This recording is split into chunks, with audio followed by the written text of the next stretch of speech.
Oh, shoot. Almost everybody's here except Luke. Hello, everybody. Welcome to Weird and Wild Session 60, Sexual Tyrannosaurus. I'm Jaso, the DM. Who else has joined me this beautiful Friday night? Hello, I'm Bailey. I play Glace Lore, the androgynous Eidolon. She is a College of Glamour bard, and I will be filling in for Luke, who is out, and he plays a Kinku, alchemist, mutagenist. Wait, Homebrew class. Homebrew class, yes. Named Aesop. Named Aesop. He's a kinku. I play Sun Kong, your apeling, bionoid monk following the way of the abundant spirit. My name's Brian. I'll be playing, or Slim, or whatever the hell you want to call me. I'll be playing Rinkaz, a lizard folk fighter with the martial archetype of gunslinger, and when I'm not doing that, I'm a Tyrannosaurus. Oh, and then me, I'm Kyle, and I'm playing Fare Lomedo. She is... I haven't thought of something cool to say yet. Hi everybody, I'm Nick. I play a VD half-elf celestial warlock packed to the tome, and I have the most phenomenal familiar of all time, a pseudo-dragon named Jira. Thank you, everybody, for stopping in. As usual, VIP Looney. I appreciate you. Very nice of you. Thank you, Alfred, Angela Light, of course, husband and wife stream, and Lurks. Thank you guys for stopping by. Appreciate that. Also, thank you for the people who follow or sub.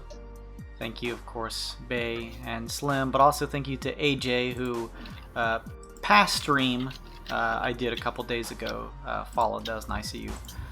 You guys get points for that, loyalty points. You can use your weird bit points or loyalty points to buy all kinds of stuff. You can attain them for both just watching the stream or by doing things like following or subbing. You get all kinds of cool stuff.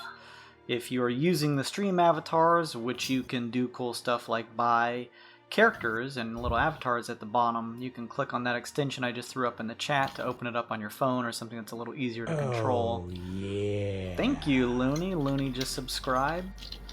So you should probably get a decent amount of points. If not, I'll make sure you do.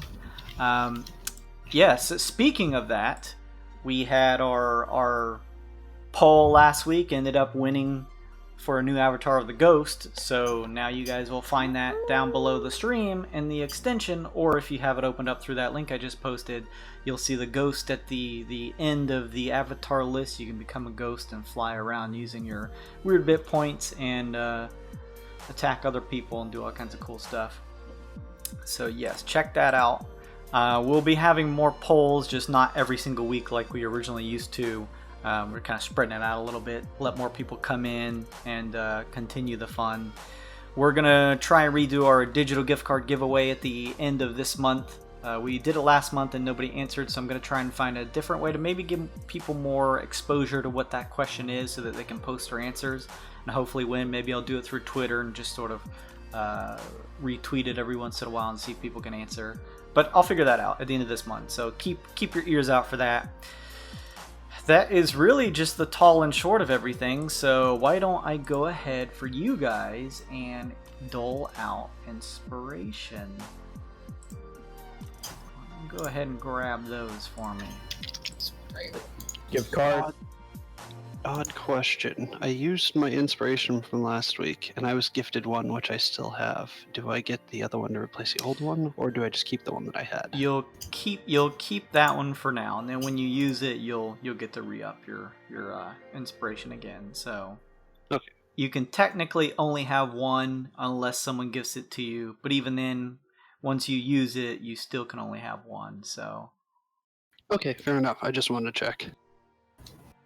All right, and of course, if you guys want to trade any or do anything with that now, please be my guest. I wish such a mediocre card on any. Oh no. You want to trade? Because I genuinely don't. You only need the card for advantage. Let's see. All right. I've Okay, been saving fine. my card forever for one day I need to do that DC thing and up my DC save. Use it or save it indefinitely, I guess. Yeah. I'm probably gonna use it this session, we'll see. I don't know. Speaking of sessions, why don't we roll to see who wants to give the recap from last week? No! Not me. I'm immune. Where's Luke when you need him? Well, I rolled 13 out of 13. Oh! Oh! Oh, never mind. Windcast wins. Appropriately. 13 on Friday the 13th. Oh, X confirmed. Oh man. Sun Kong, did you give it last week? Oh no, I'm immune, sir. Okay, don't gotcha. try that. No, I'm just making sure. Just Just roll making sure. just to see something. You should just roll just to see. But just remember, if you roll and you roll low, you gotta do it. Don't Oh, play the game. I'm sure you'd love that.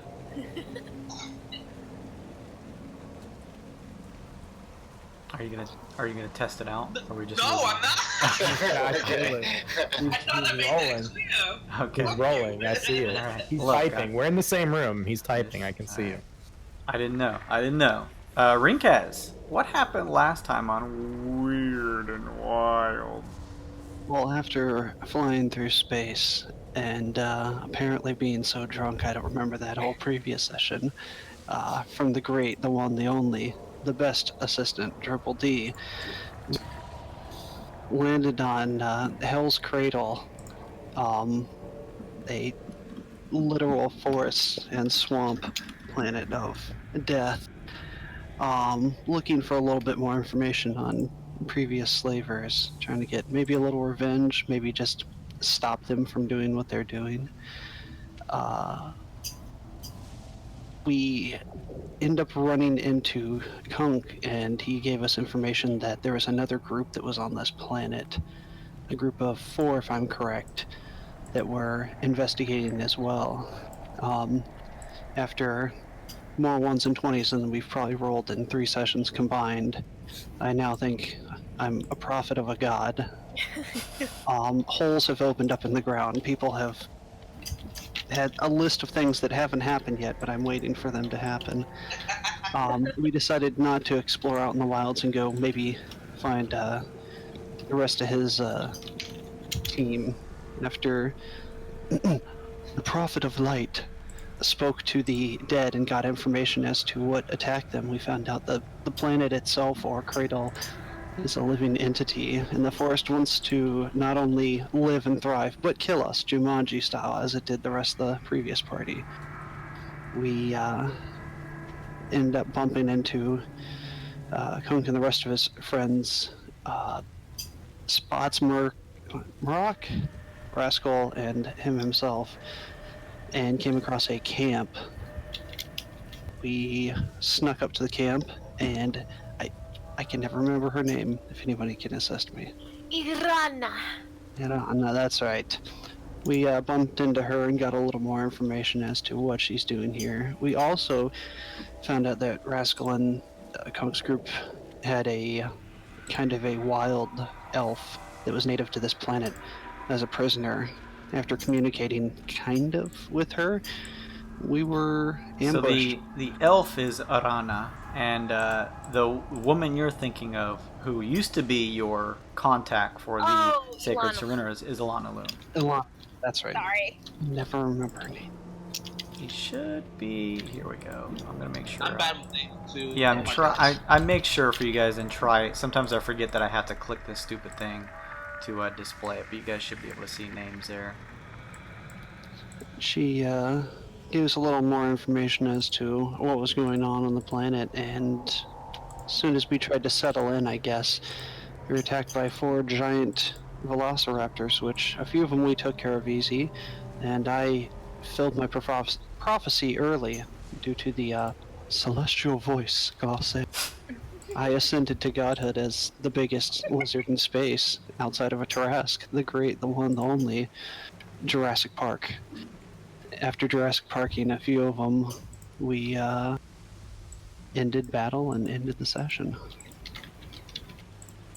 Ended battle, finding out that Murrock was covered in vines that enveloped from the base of his body up around his form and essentially sucked the life out of him before being puppeted by what you guys can only assume is the jungle itself. See, when you're a giant hippopotamus creature that only eats snack cakes, vegetables are bound to kill you one day. Thank you, Rinkaz, for that recap. That was pretty succinct. You find a weird bit in one of your tiny T-Rex hands. You can add that to the pile if you want. I drop it down to not Glace Aesop. So again, we have all of our icons here on this map just so you guys have an idea of who is who. But remember, this is not a battle map. You guys aren't all 5 feet adjacent with another. So to just paint a picture for you, you guys had set up a what was your spell, NVD, that creates this little safe spot here? That is Leomund's tiny hut. You created through magical means a tiny hut, a few feet away from the area where the lakeshore meets up with the jungle wall close by. Most people took refuge. Ukog, Rana, who was a prisoner of this giff platoon, Elanalue, the ambassador that you came to hunt down, are hiding within. It's opaque on the outside, but you guys know that they're hiding inside. You guys, a couple feet closer to the tree line, are standing around seeing as Murrock was essentially taken out by these vines that whipped around his body menacingly, puppeting his form, and in a grotesque manner, whatever this entity is using his voice to call out to you that it is upset with you. As for your senses, it's still raining and the skies are still dark. You know that the cradle all surrounds this large green sun that provides a pervasive light to the whole area, but the constant downpour here makes visibility tough. So remember that it is low light around here as the thunderstorm still is whipping around. You guys are standing in a slightly muddy terrain that's kind of mixed in between some grassy mounds and stuff like that as it shifts more towards the tree line itself. As Murrock falls, we're going to keep initiative. But as you see him being puppeted, and as you heard Ras or Rascal, the leader of this giff platoon, call out to him, him and Kung both standing a little closer to the tree line, a little closer to Murrock. Spots, who is the tabaxi, still standing close by the hut, as she was the one who is largely looking over Rana. They are all watching in disbelief as Murrock has been taken out. As this happens, and you guys see the puppeting form of Murrock call out to you, let me see here real quick.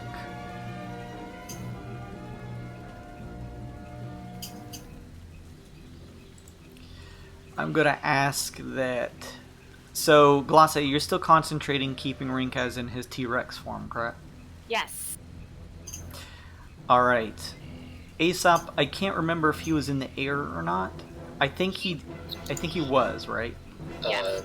No, Right? he took the marker off. I believe so. Oh. He uses the blue marker when he's up in the air. Okay, good to know. Thank you. So, if you want to put those little wings on him when you're up in the air, Bay, that'd be super helpful. But don't worry if not. I'll put the blue marker on him. Or yeah, that one too. As you guys finish watching that, Sun Kong, Glace, and Nvidia, as you guys stand within 20 feet of one another, a couple feet in front of this tiny hut, sort of protectively watching over the others in there while having just finished off the zealoraptors that surrounded you. I'm going to ask for you guys to please make me... let's take a look here. Actually, no. The grassy mounds that you guys are kind of standing in that are mixed in with this mud here at the lakeshore, there is a shooting up, a shooting up of all kinds of vine work and plant-like matter that build up from pushing through the mud in the ground. You can hear the shifting mud as you watch Murok. His form, after saying this to you, is completely wrapped around with vine work. You guys notice that at your feet, where you are standing, including Aesop technically, although if he takes here it's fine, but this area around you guys is difficult terrain. So just keep that in mind. And if you want to move somewhere... Well, yeah, Sun Kong is probably not so much an issue. As that happens, let's take a look here. Oh god, this mud is disgusting.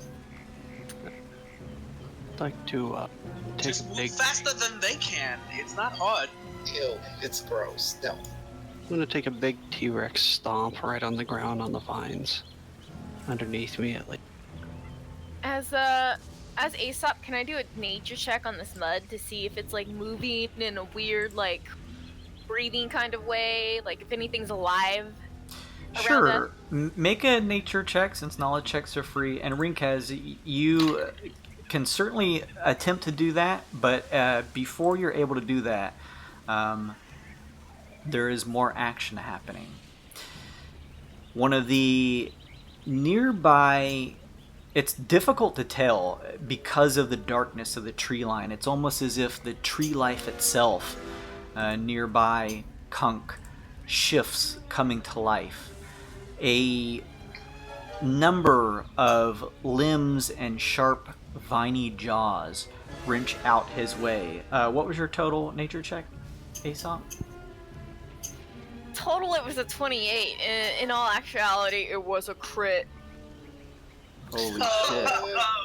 Weird already. Yeah. Let's see, what is it? Not even 9:30. Good job. First roll. Alright, you triggered the weird, but we'll still get your nature check after this. Roll me a D10,000, please. God. Roll a 4.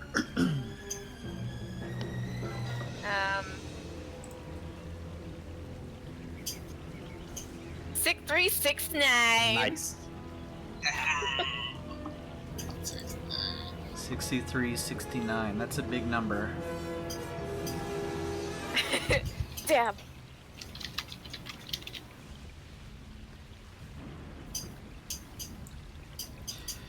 Hang on, I'm just making sure to pull it up correctly. 6369.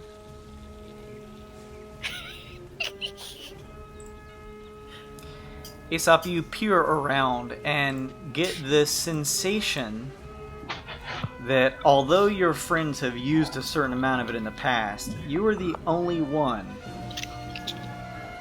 who can use magic.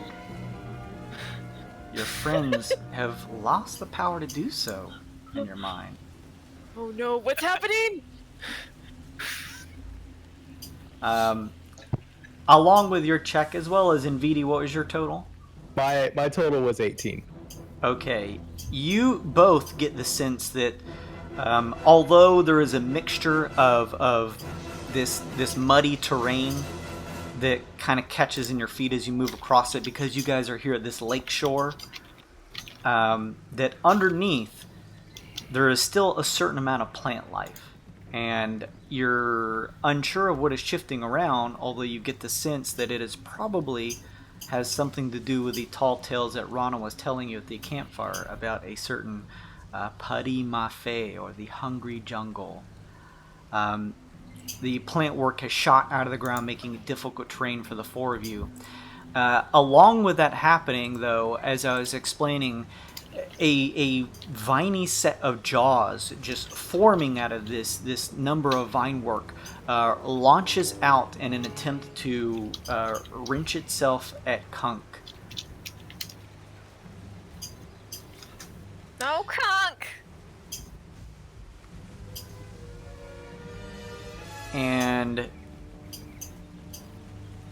let's see. It wraps around his arm as he, oh, what the hell? No! And he looks as though he's grappled as the viney jaws kind of wrench into his forearm as he is kind of quickly trying to throw his other hand out of the way so that his crossbow does not get grappled. Oh, shit.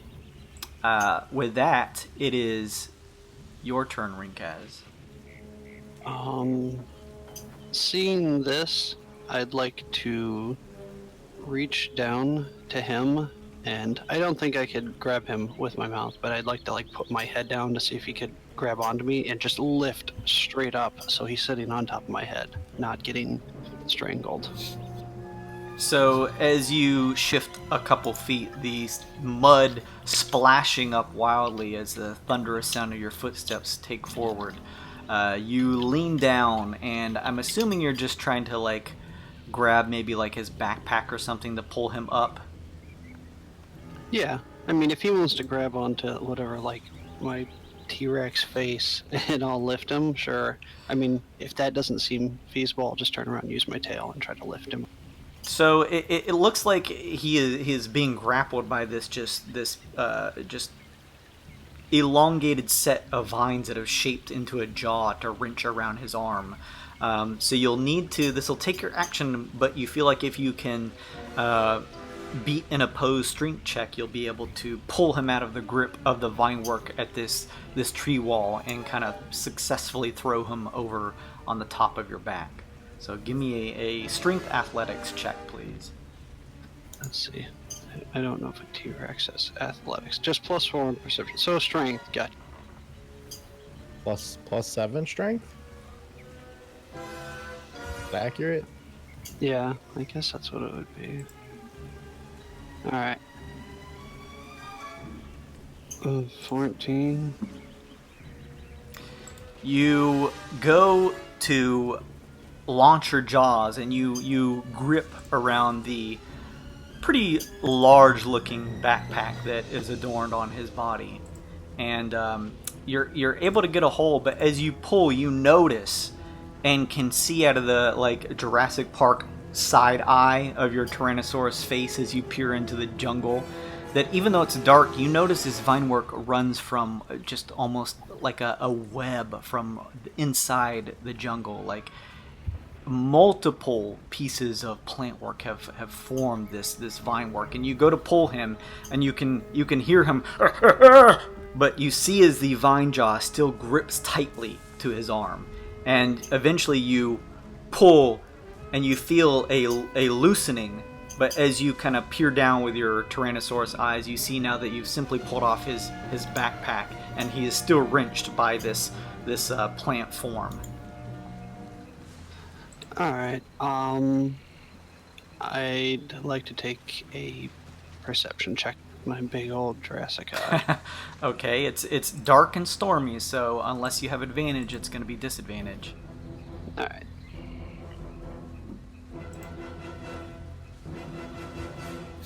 $14. And what are you trying to accomplish? Seeing that I saw where the vines are coming from, I'd like to just see if I can distinguish if there's, anything distinctly like a body or a creature that's, controlling them, or a point of access, to stop the vines from attacking or moving. You peer around, mostly studying the entrails of this vine work that have wrapped themselves around Kunk's arm, watching as they go into the jungle. You do not perceive any particular singular creature. It's just as if the plants altogether have come alive, at least from that check. I think I'll end my turn there then. Okay. As you end your turn, vines erupt out of the earth near you and Rascal, and you too, Fa. Please give me a dexterity saving throw. Might as well use this. Alright. I could take the +1 or just get advantage, which sounds like a better play. Yeah, that's a strange one. Alright. 11 plus 7. 18. Okay. What about you, Rink?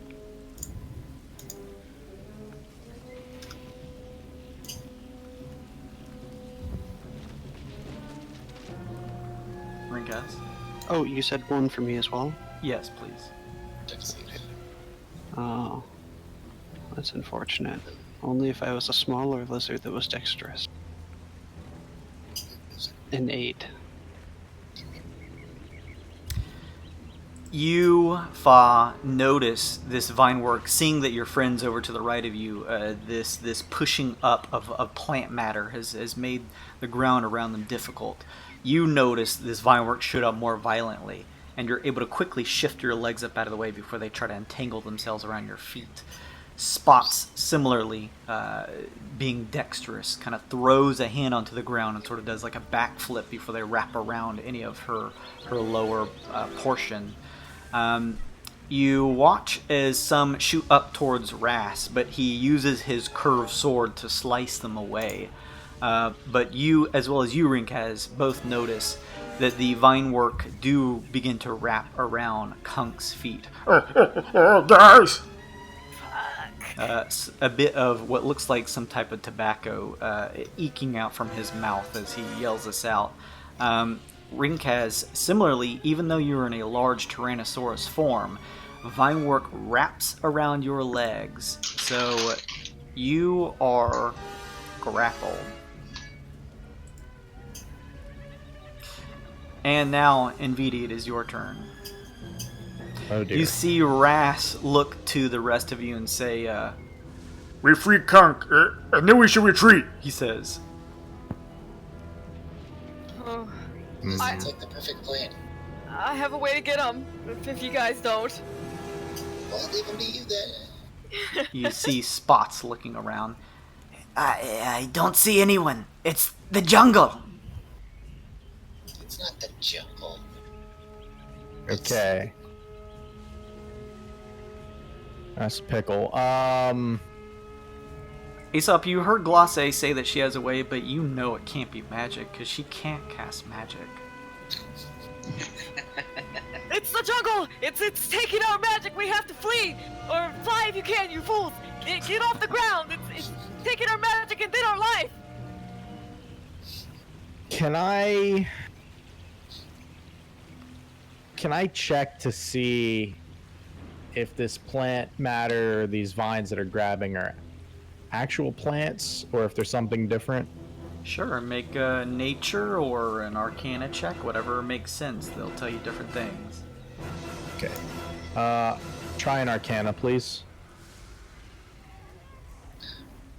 Advantage, disadvantage. I know you said it's dark. It is dark, so unless you have special senses in this low light, you would get disadvantage. Dark vision 60.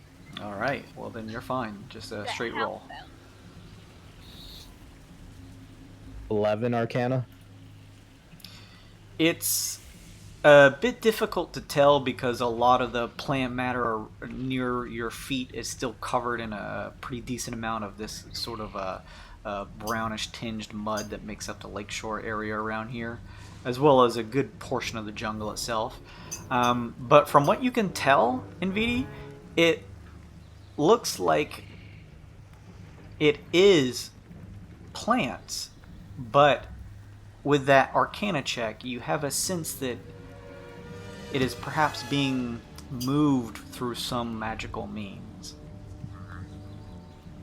Okay, can I drop a bonfire near Kong to try and free him? Sure.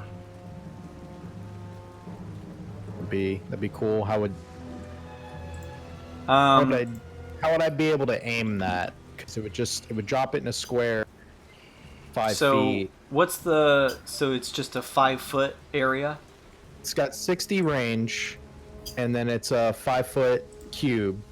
Takes concentration. The attack save is 18 dex. And the attack save, that's to see if whatever's trapped in it takes the fire damage. It's whenever something moves into its space or starts its turn. Or ends its turn there. Okay, so what about something that if you put the bonfire, like... Well, I guess starts his turn. Okay, so... Yeah, any creature in the space when you cast a spell must succeed on a dex save or take the fire damage. A creature must also make the save when it moves into the space for the first time or a turn ends on that space. So, you casting this immediately underneath the area where this vine work has come out to grab Kunk, which, we'll say it's right here since they've shot out. It has to make an immediate save, correct? Let's and see. it says the bonfire ignites flammable objects in the area that aren't being worn or carried. Okay, what does it look like as you cast this? I want to kind of throw my hand out and then snap my fingers and cause like just some sparks to kind of start cooking up immediately on the vine work. Okay, you watch as there is a quick shift as the vines begin to move erratically as your bonfire kicks up underneath. It fails its check, so go ahead and roll damage.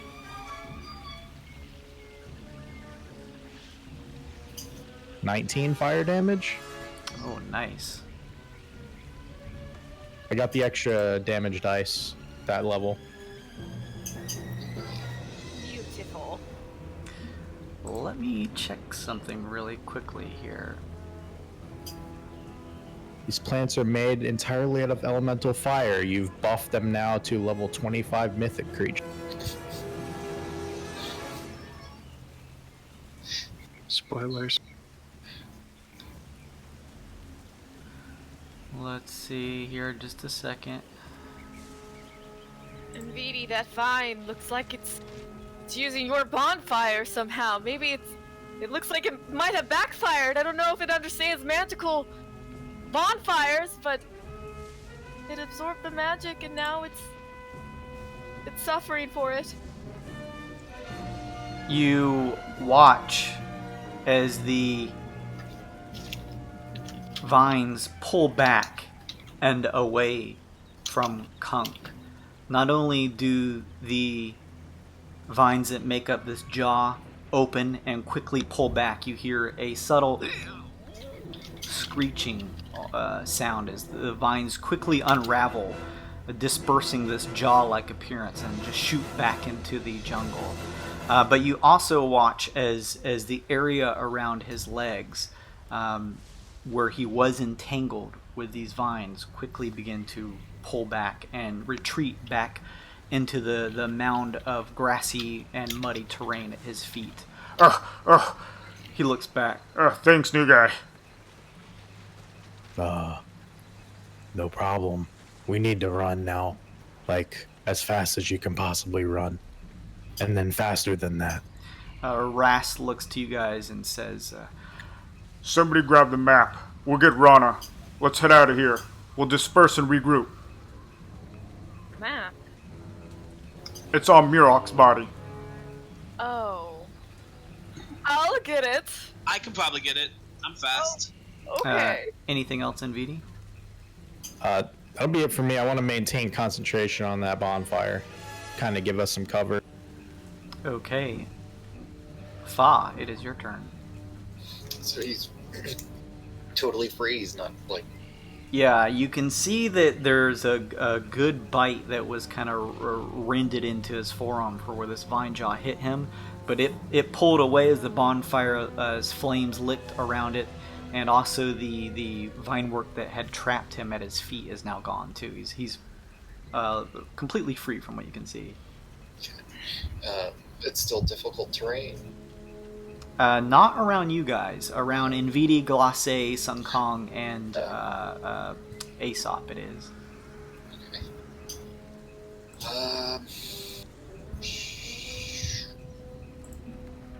Alright.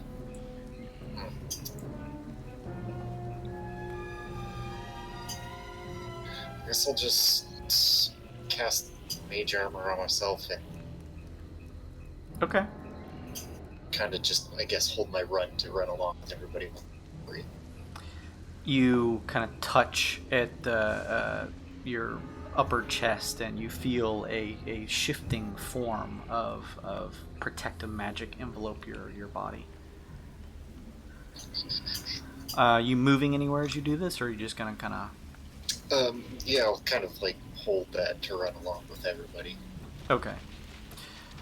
Ras, after yelling at you guys to grab the map off of Murok's body, says, Tactical retreat! He says, and he begins to slowly shift backwards, watching most of you, but then begins to double move away from this area, which seems like a pretty perceived danger. So as he does that, he vanishes into the jungle darkness. With that, Glossa, you're up. And the vines that killed Murok, are they still around him? Around his body? And You notice now that with the bonfire close by, you don't notice him enveloping his form. You now just see the emaciated corpse of Murok just kind of laying there on the ground. okay, well, I'll go over. Okay.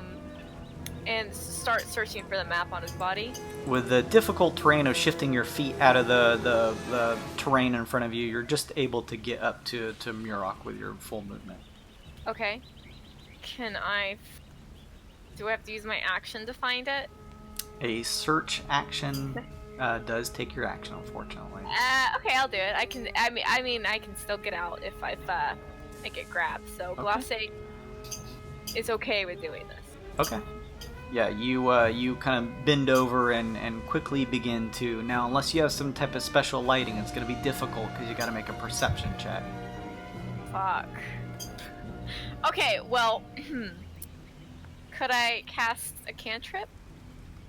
You know what? I'll actually waive that, because Nvidi did cast a bonfire nearby, so the light of the fire is able to give you enough lighting to be able to quickly kind of move your hands over the disgusting as you near him and kind of bend over, but you see that he the kind of large form of Murok now just looks like a shell. His eyes, what were left of them, have just been sunken in.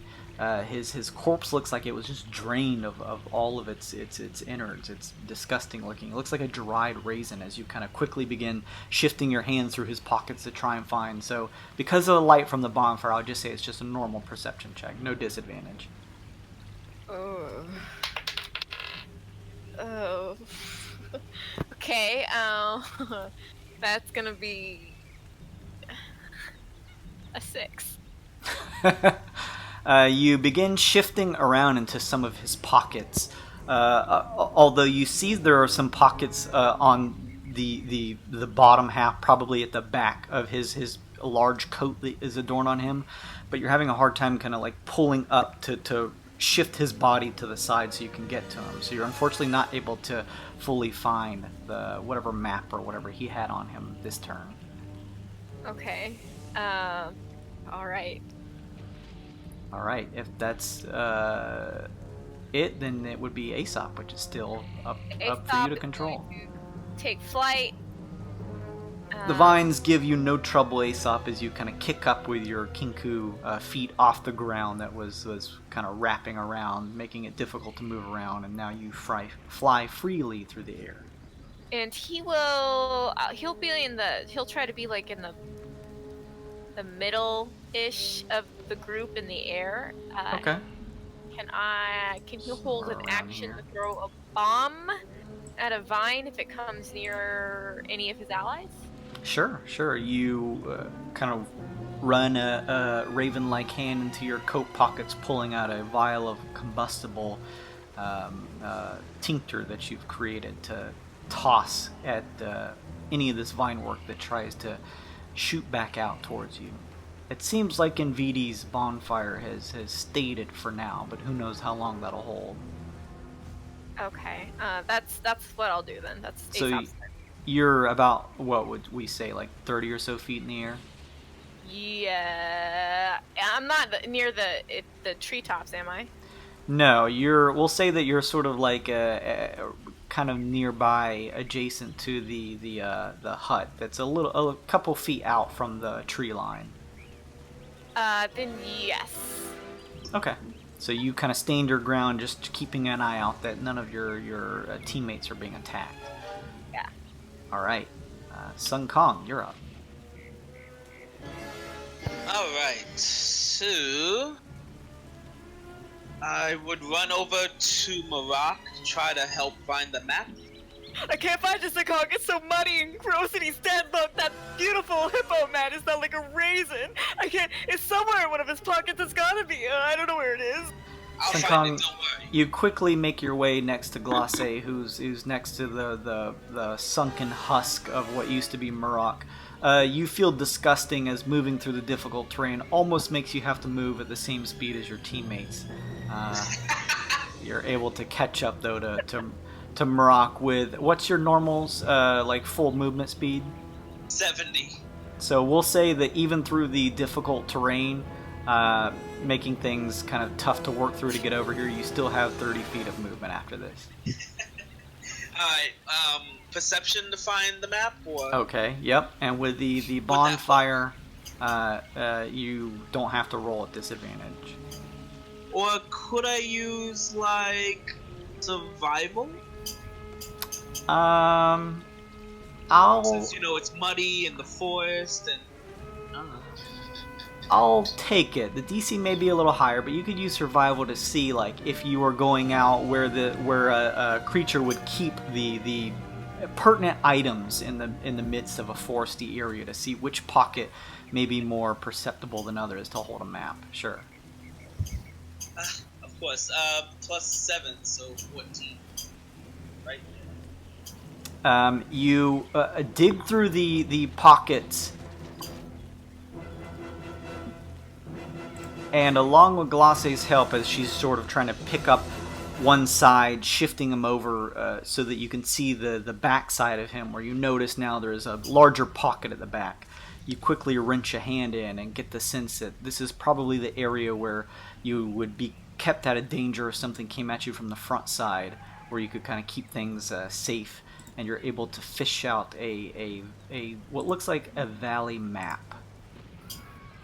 Ha! I got it! Let's go! Oh good, oh good. Anything else, Sun Kong? Did we decide, like, are we all going in one particular direction? The hut. What? Are we going to the hut? We need to go wherever. Kong Chunk turns says to you to go. guys and says, Tactical retreat. It's attacking us as a group. We scatter and find somewhere else to regroup with the rest. Okay, I will just grab Glace if I can, and just roll the closest direction away from where we are right now. Are you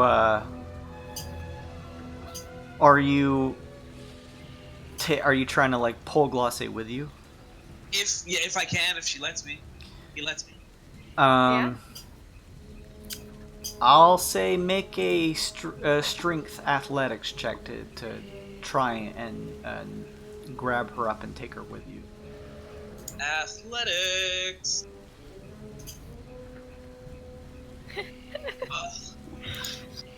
It's a 12. Ooh.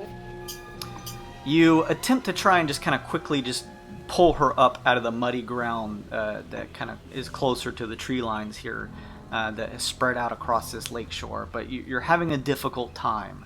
You could stay and attempt to do it again, or you could just kind of start running. No, I will just hold my movement then to when after she runs. Glace is going to hold her arm out, like, to like, you know how people link their arms together when they walk sometimes? Like, she's going to hold her arm out for Sun Kong. Shall we? Let's go. And yeah, I'll just hold my movement when she... Sun Kong sees her preparing a spell. Okay. Oh yeah, I'll grab onto her arm and be like, let's go. As you do that, you guys now see out to what you would subsume is the west is where this trail that you followed up north from your ship diverged into the two distinct paths that go left and right or east and west. To the west, you remember heading over to what looked like a fisherman's shack that's kind of by the lakeshore, although you did notice that the path seemed to keep going through the woods, or the jungle rather. Similarly, over to the east, where you haven't traveled yet, the path kind of goes off into, kind of rounds the side of the lake bed around here, the lake shore, and similarly goes off into the jungle. You guys have the map, but it would take some type of check to discern where you are on the map. Otherwise, you could just head east, head west, or you could go back the way you came, whatever you guys want to decide.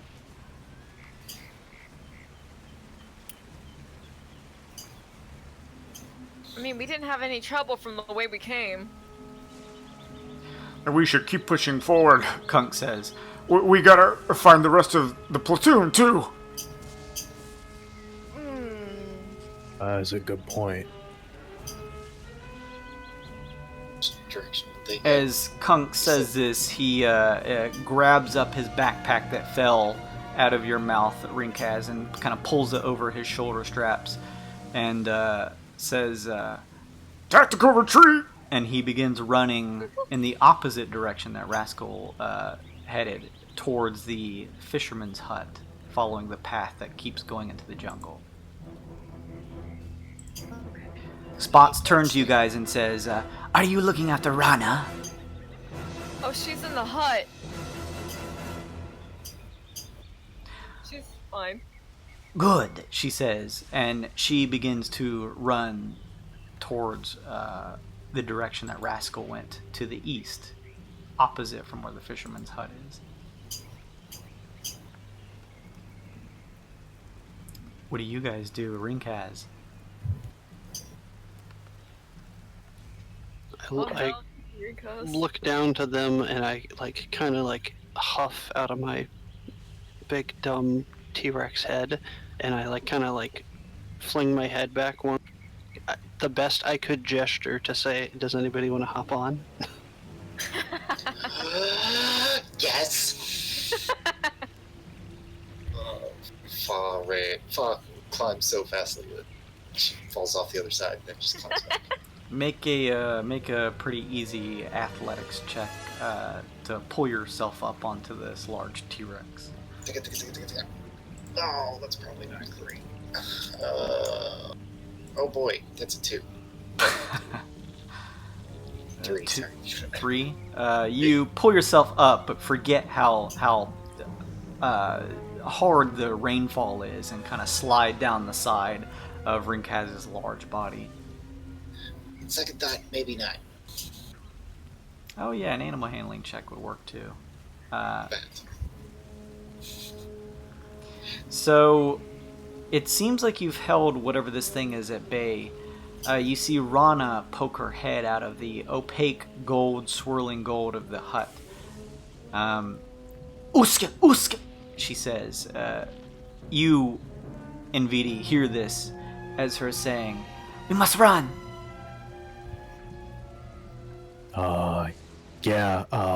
We do need to run. I want to pantomime, gesturing, we gotta go right now. Yeah. So instead of turn order, if you guys are all going in a singular direction, is that something you want to do, or do you want to split up? It's up to you. We should all stay together. We shouldn't listen to these I agree. hippos where the previous platoon is hanging from branches. We can't afford to get lost and die alone.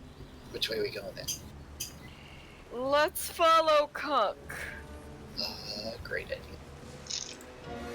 Okay, you all collectively getting everyone, Ukog shifting out with Rana and Elanalue, all collectively begin to head where Kunk ran off to, which is the area that was rounding to the west around the lake shore towards the fisherman's hut.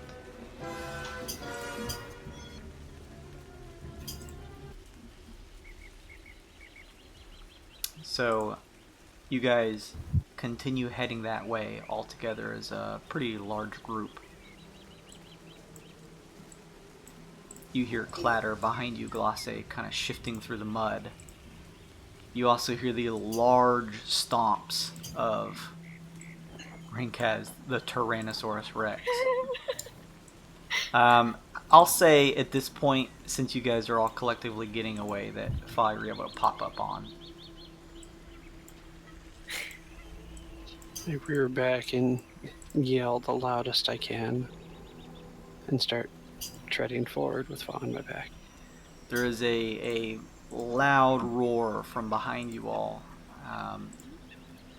as the Tyrannosaurus Rinkaz lets out a huge roar, and you guys begin treading towards the fisherman's hut. At this point, you reach the fisherman's hut.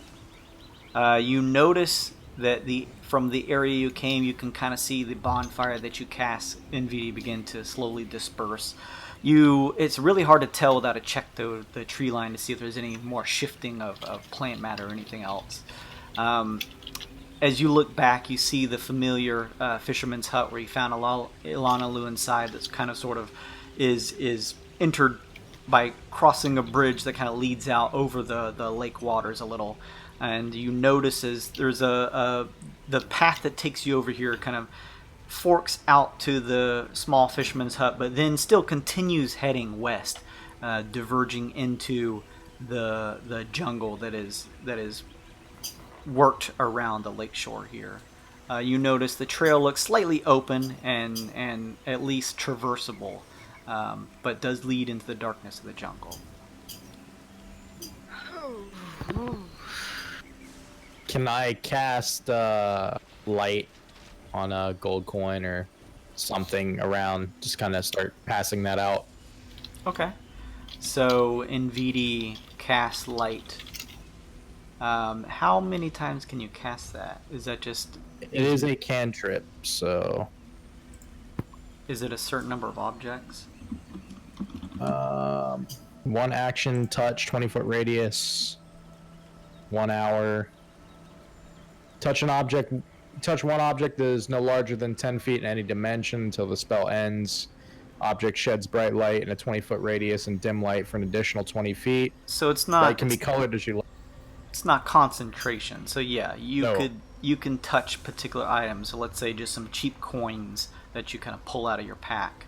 They actually give off a pretty vibrant light and light the area with a brightness similar to a torch, if not a little bit more pertinent than a torch would, especially because of the rainfall here, and you quickly kind of pass it out to the prominent members of the Tycoons here. You guys notice as you guys are making your way here that Rana and Elanalue are following pretty closely behind. And you do notice Glace over and not too far away, Wreck is kind of just floating and following you. Okay. Aesop, I'm assuming, kind of still taking in the air about 30 feet up, kind of following at the tail end of the group is moving along with everybody else too. Yeah. All right. Rex is awesome. It's the ball is in your court. You guys are currently passing the fisherman's hut. Are you going to continue following the path into the forest, or what would you like to do? Do we see Conk going towards the forest? You do not see Kunk. Oh, we don't see Conk. We lost him, or? You remember he began heading this way, but he kind of hauled ass with a double movement, and similar to Rats, he similarly kind of ran off into the darkness of the heavy rainfall here. In this direction, you surmise, but you do not see his Rotown form anywhere. Can I try to find his trail or something? Sure, you can make a check if you'd like. Just let me know what you're trying to do. That would be just survival. Try to see if I can find his tracks or... Okay, sure. Ate him. Alright.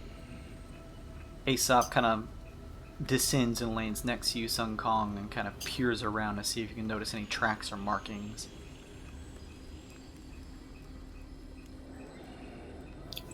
Ooh. Well, listen. At least it's not a one. Yeah. Jeez, that was close. Yeah, so what is 11? You will say again, because you're using the light of the coins, that you won't get disadvantage because it's pretty dark out here. I also I could have my eye open. Oh, okay, cool. Okay, so you wouldn't have it anyway. With that check, did you rolled with advantage? Okay, yeah, you did.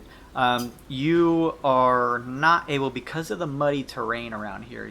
You feel like you may have seen something, but the muddy nature of the downpour here at the lakeshore is just, whatever tracks may have been made, it's just covering up so quickly in the rainfall. You don't discern anything. Brincast? Could I take a perception check as well? Sure. Disadvantage if you have no special senses. Yeah, hold on. Again, my big giant dumb lizard head in the air and start sniffing for snack cakes. Huh. That's a 9. With a 9, you are unable to perceive any type of tracks or shifting silhouette of what looks like maybe a rotund hippo-like creature. Can I send my bat to fly around the shack to see if he sees any signs of hippo? Sending the bat or the owl? The bat, I'm assuming? Yeah, I have the bat right now. All right. You send the bat out. He was flying where? Out to the hut, circle around, see if he sees if the... Okay. Well, what's his face is over there, Kunk. And I'm pretty sure the bat has like special senses, right? Yeah, blind sight. Okay. You send out the bat who used to belong to Chemo, and it shoots off, doing sort of like a circle around the fisherman's hut that sort of hangs over the edge of the waters of the lakeshore. Give me a perception check.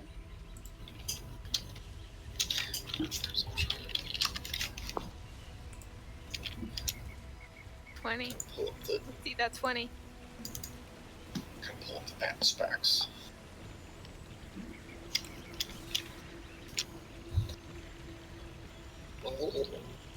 Nope, 6. Oh. It's even with the special senses of the bat, as you use a special device kind of pulled over your eyes to look through its senses. You're unable to tell. You're not too far away. You could explore it on foot, the fisherman's hut that's nearby, but your bat cannot really perceive if it looks like Kunk maybe ran in the direction of the hut or not. I don't know where he went. I'm still feeling pretty sleepy. We should get a rest soon. You can always find it when it's not storming. I don't think it doesn't storm here. Oh. Did I Kunk guess... Go ahead. Sorry. Did Kunk have any like light source on him or jingly bits? They had some torches, but they kind of threw them into the bonfire that they created when you guys kind of set up camp. And after being attacked by the zealoraptors in succession of what you guys consider the jungle itself, they did not have time to procure any light. So that's why when Ras ran one way and Kunk ran the other way, they kind of just disappeared in the darkness of the rainfall. Okay. And is the hut by the forest at all? Like by the bush? It's a little over the water, so it's not too close to the forest. Probably a good 30 or so feet out from the tree line. And it doesn't look messed with?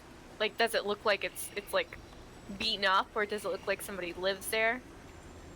From what you remember, it looked like it was probably currently the home or was the home of some type of it's fisherman. that one. Yeah. It's the one that Elanalue was in. You also noticed, yes, it was the one that Elanalue was in. The only interesting thing you notice now is, as you remember, there is no door on the front. It just seemingly disappeared. Well, we do need to rest, and going into the woods would be probably a bad idea. So, do you guys want to stay inside of the hut, or? I mean, I guess we could for now and see if it clears up. Yeah, we kind of don't have a choice. Otherwise, we're just going off blind. You guys remember, it's a small hut. It would comfortably only fit 4 of you, maybe 5 if you really squeezed in. We had a nice hut given to us by Nvidi, all magical and... Yeah, the big one. Yeah. Technically think I could do that again. I think I did a good job the first time. Well, I believe in you, Nvidi. If you need a D10, I can give you bardic inspiration. I don't think it's a check. It's just a 11-minute ritual with 10-foot radius. Tiny hut spell. Yeah. Yeah.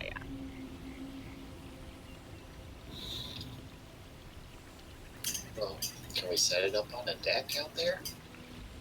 Ooh. The platform that leads out to the hut, it's like this small little bridge that kind of leads over the edge of the water a bit where the hut is.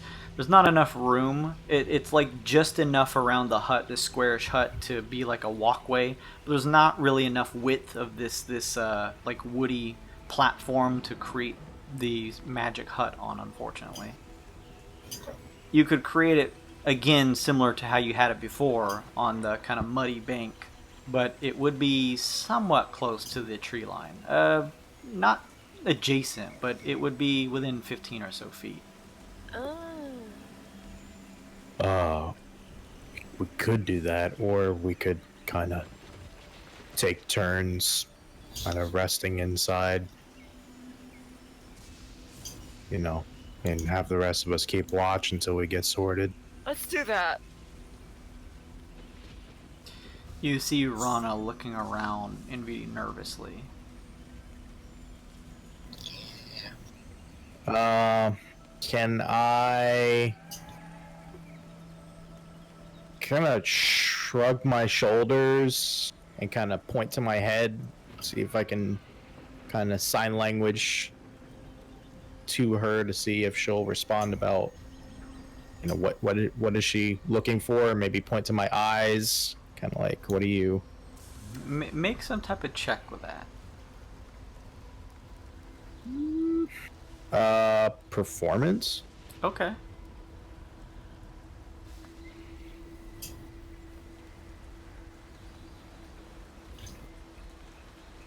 $17. She kind of watches as you do this, remembering that you at least seem to be able to pick up the things that she says. She looks to you, and as everyone else kind of hears the foreign nature of her native tongue, you hear Nvidi, her saying, What are you doing? You're standing around too long. It will kill us if we stay in one spot for too long. Shit. Want to kind of tap myself on the chest and then point, like, make really big gestures about keep going. Nvidi, ask her to lead the way. Okay, let me think. Okay, so I point to myself and then point, kind of gesture like in a circle around everybody, yeah, and dab like Sun Kong, and then point to Rana, and then point, kind of motion for her to take us. make a persuasion check.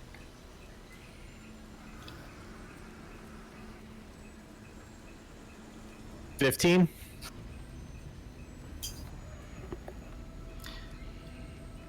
Rana looks around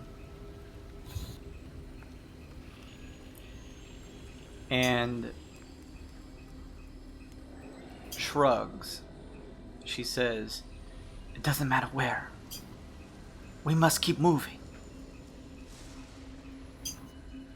Okay, I'll nod back. Elanalue looks to all of you and says, how did you all get here? On our ship? Wouldn't that be the most advantageous way to return, and then we could hopefully scoop up the others? Can we get back on our ship? We kind of lost the keys to the front door. Oh. I forgot about that. Well, You don't have like a... You don't have a way to find those? Those are really important. I don't have any scrolls or spells that would help me find that item. It would be a different story if I had some type of enchanted instrument, Elanalue says. But my powers are severely hampered without one. Damn. Okay. That's too bad. I am looking at Yeah, I don't have anything. my scrolls here, or my items. Maybe wouldn't. And I'm going to look at Ace items. But Rana says we need to keep moving or that plan is gonna find us. She really doesn't want to stay here. If she Okay. is a native to these lands, then she is perhaps knowledgeable about surviving in them. Perhaps we should all orient ourselves to where we are and consider where our next steps should be. Yeah, that sounds good.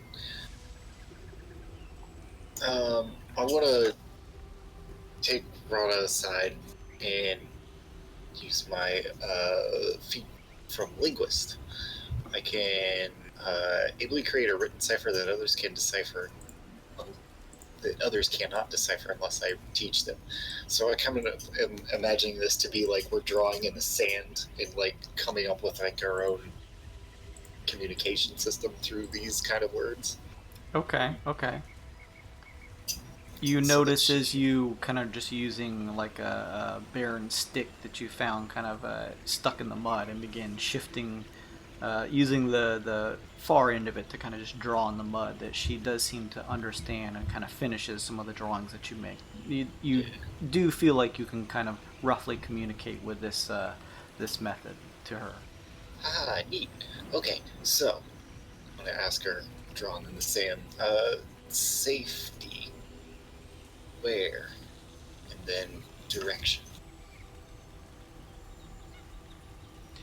She looks at you and says, Ochto, and shakes her head, and she just draws an X on the entire drawing that you made. Oh, the map! Oh. We have a map!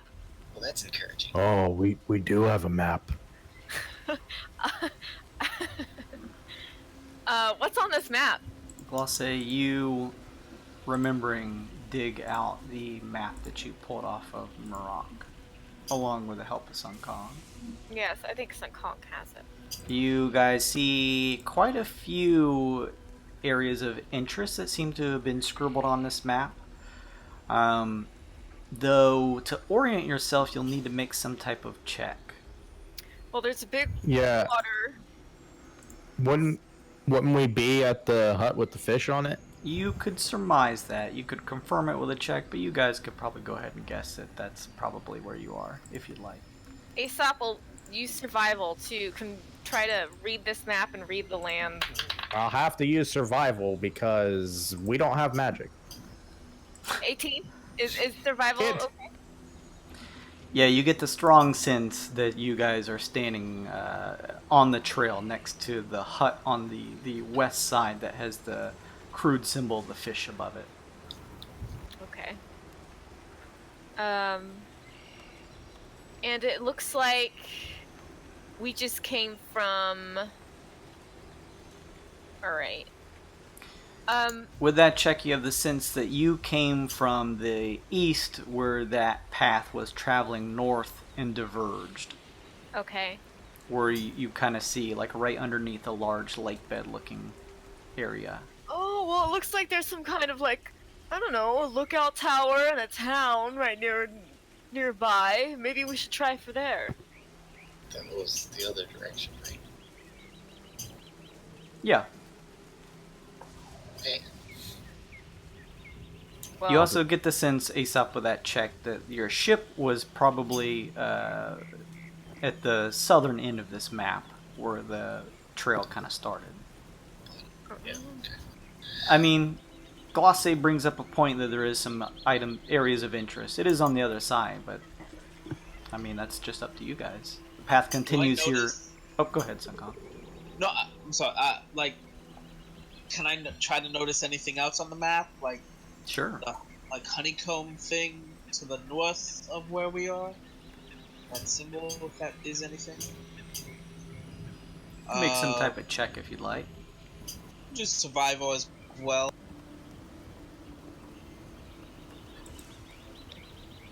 Alright. 24, yeah.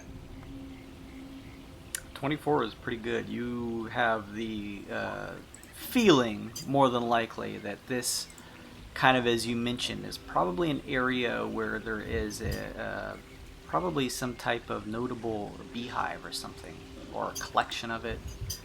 You're unsure if maybe it's of some importance to the people around here, or maybe if it's just a natural creation of the ecology of this area. And is that like a mountain range to the, I guess, northeast? Because you made a pretty good check previously, you get the sense that this looks like a mound that almost looks like steam or something coming from it. Maybe some type of geyser, perhaps? Okay. But yeah, I think maybe the village will be best for now. We can maybe regroup a bit. Get out of the rain. Though it doesn't sound like we can really stay anywhere for too long regardless, so... Those who want to make a history check. okay. Aesop will do it, and 16. will do it. Phew, okay, so Aesop. 6. What did Aesop get as his total? 13. Okay. VD got 16. With Aesop and Nvidia, you guys both remember looking at the map now and orienting yourself to the icons there. You do remember previously, as you guys first came up to this fork, kind of peering around, that out in the distance you did see a plume of what looked like smoke coming from what you would surmise is some type of larger fire coming from what you can guess is probably the direction of either that watchtower, Glosse, or maybe the village itself. You're not sure. Okay. Of course. Why would it not be on fire? I don't think that was the implication. Well, let's check it out. Yeah, let's go that way.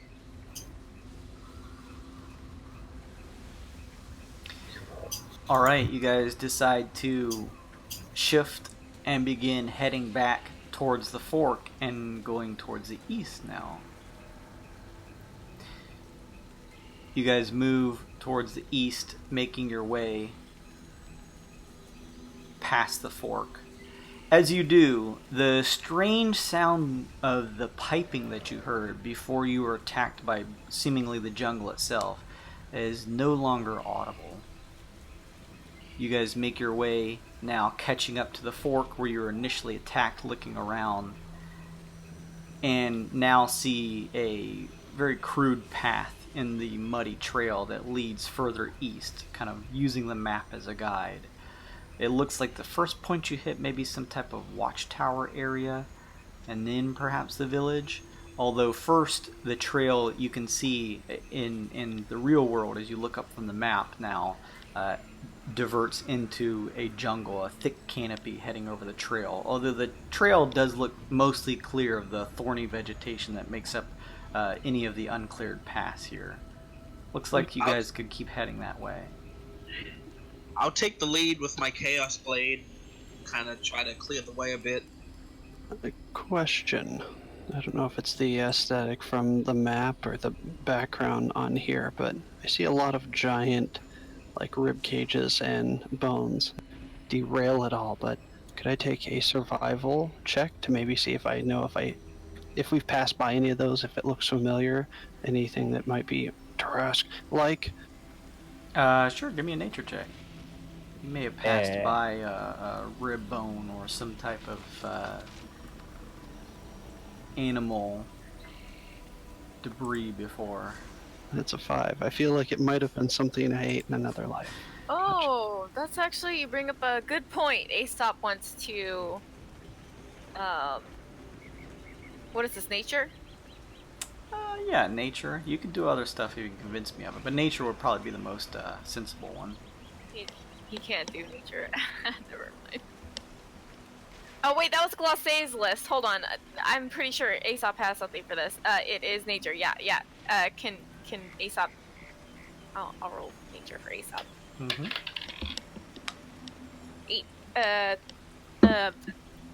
20 total. Unnatural. Yeah. You do remember seeing Aesop some larger-than-life bonework, probably from either the rib or because of the elongated nature of it, kind of sticking out of the thick mud closer to the trail that led you north from your ship that you kind of saw in the dense jungle. Maybe like a thigh bone of some type of creature. You don't know the exact species, but you get the sense that it was probably some type of, yes, dinosaur-like creature. Okay. Alright. Are there any signs as we get closer to this village? You guys now begin clearing away from the lakeshore and head into the thick jungle, following the relatively cleared path that leads into it. A thick, dark canopy envelopes the area above you. You're still able to shift around through here, Rinkaz, in your Tyrannosaurus form, but it's pretty uncomfortable as your size makes all kinds of tree limbs and stuff kind of smack you in the face as you have to kind of push past. Oh. You continue moving through the area here. Let me see here.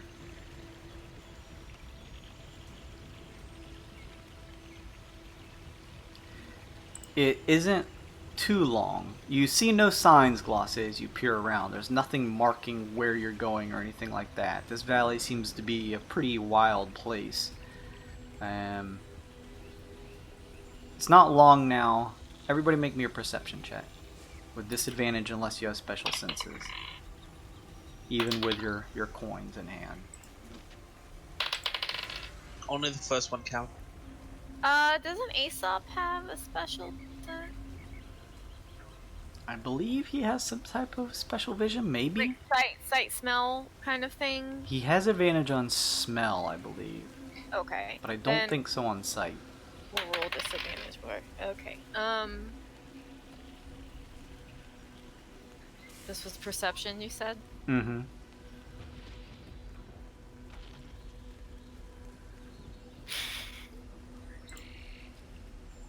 Well, Aesop got a 5. And Glossé got a 5. 16 for me. 7. VD got 17.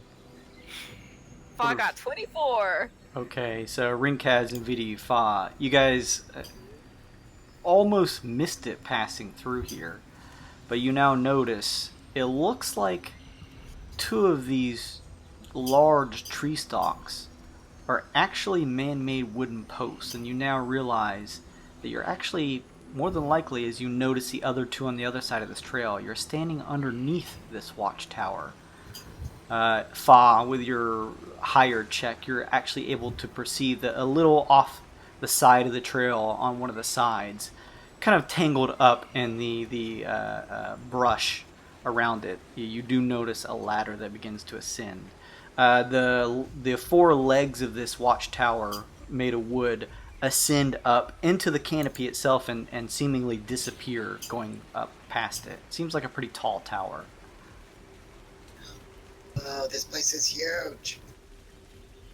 What do you think's up that ladder over there? Does this... I want to look at, Irana and, like, do the motion, like, where we are, and, like, shrug, like, does she know this place? Like, I look to her for answers as I gesture to the place that we're coming upon. She looks over at one of the legs of the watchtower and kind of looks up at watching it ascend where it kind of disappears into the tree line of the canopy and looks to you and says, no. Shaking her head. Well, let's go find out.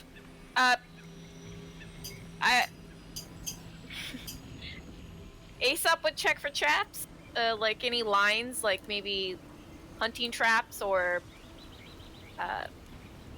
anything like a city would set up for protection against the outside jungle, wilds. Around the base of like the ladder area? Yeah, just so Okay. we don't. Give me a perception check. At advantage or disadvantage? I mean, Disadvantage if you have no special senses. 6. You see nothing, although because this ladder is kind of a little off the trail in the brush, it's kind of difficult to see. You'd have to like get your hands and feet into the actual thorny brush to dig around. You don't notice any, but you also feel like it's difficult to search too. But you're able to clearly fly, and you could just clasp onto the ladder or literally fly up yourself, if that's something you chose. Yeah, he'll look at the ladder for the group, clasp it, go up to the tower, make sure there's no weird shit going on. You begin to ascend, Aesop, looking down at the rest of your group as you ascend. You notice, similar to the four legs of the watchtower, that this ladder leads up probably like some, what you guess is 50, 60 feet before the canopy overtakes it. You continue climbing. The canopy is thick with jungle brush, although devoid of any actual like prickly briar or anything that would be an annoyance. No thorns or anything this high up. So you're able to kind of pull yourself through the twigs and brush past you as you continue climbing the ladder, pushing through the canopy. You pull yourself up. Oh, go ahead. I want to do this as stealthily as I can. Okay, give me a stealth check as you do. That's gonna be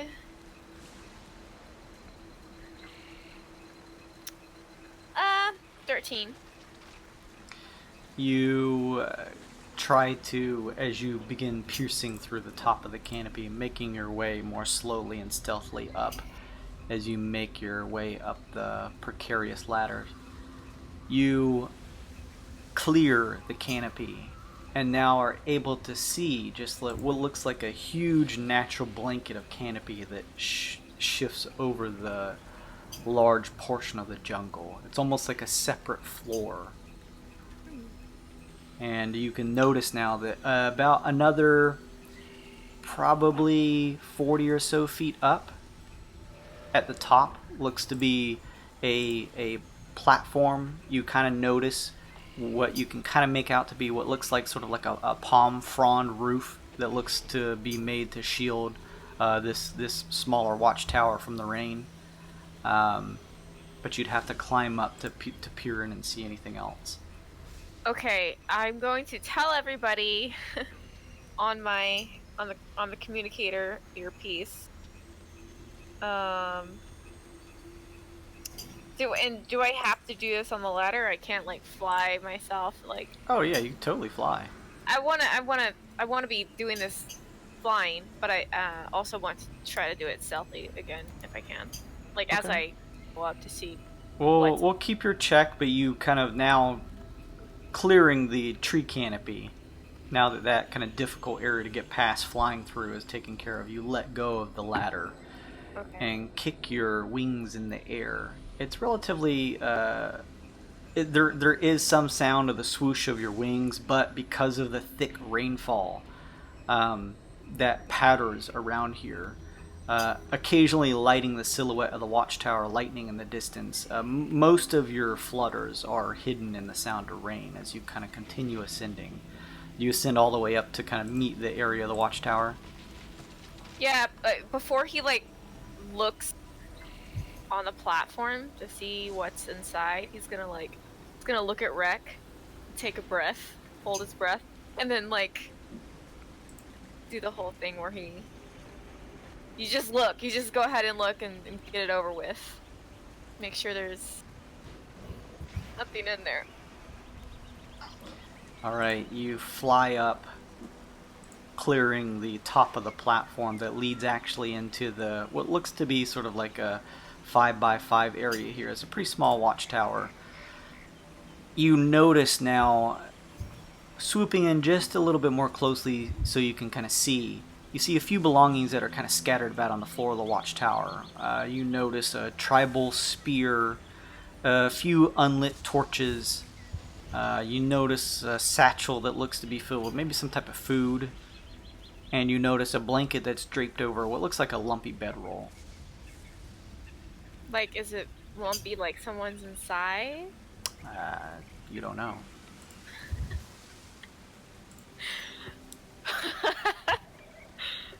Okay, can I do a perception check to see if it's breathing? Sure.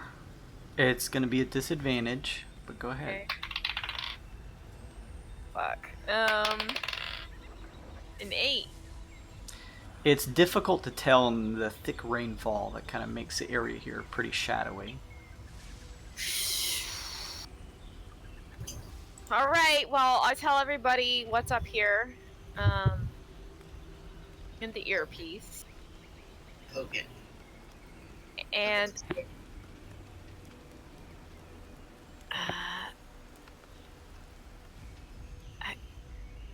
I'm gonna reach. What'd you say? Okay, with a stick. What's the worst that could happen? Yeah, Aesop's gonna slowly You can't just jump out. uncover the. Can I use a sleight of hand to do it slowly, slowly and gently?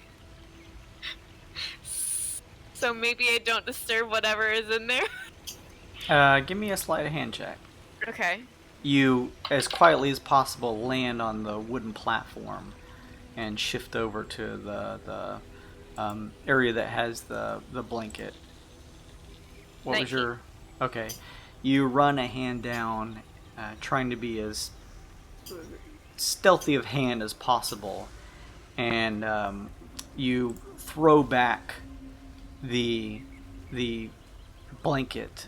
Underneath, you see what looks to be a human in tribal makeup underneath. As he sees you, he yells, "Ah!"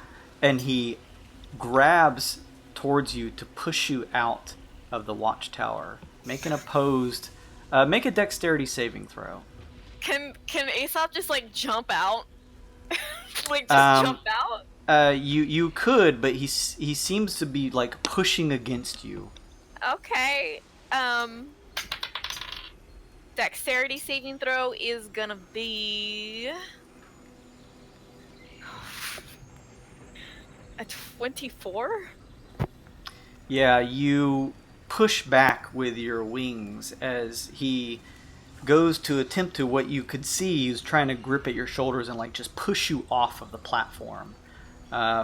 You just kind of pull back enough where his hands can't hold anymore and thrust your wings under you about 5 or 10 feet away from the watchtower. He falls at the base where the ladder is, nearly toppling over, and looks up to see you flying and just falling to his knees, begins to push himself away from you, pulling the blanket over him and muttering to himself. Oh, can you speak common? Yeah. I'm not here to hurt you. It's alive. The jungle is alive, he says.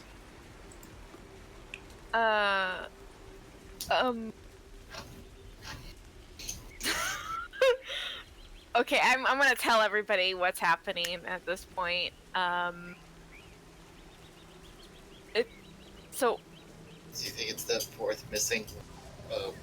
Yeah. Ranger? Well, this guy was in tribal clothes. You said, like tribal. Yeah, he looks like he's wearing a lot of stuff that would be made in a like native village around here. He doesn't look like he's in more military gear that the pioneers or the giff would wear.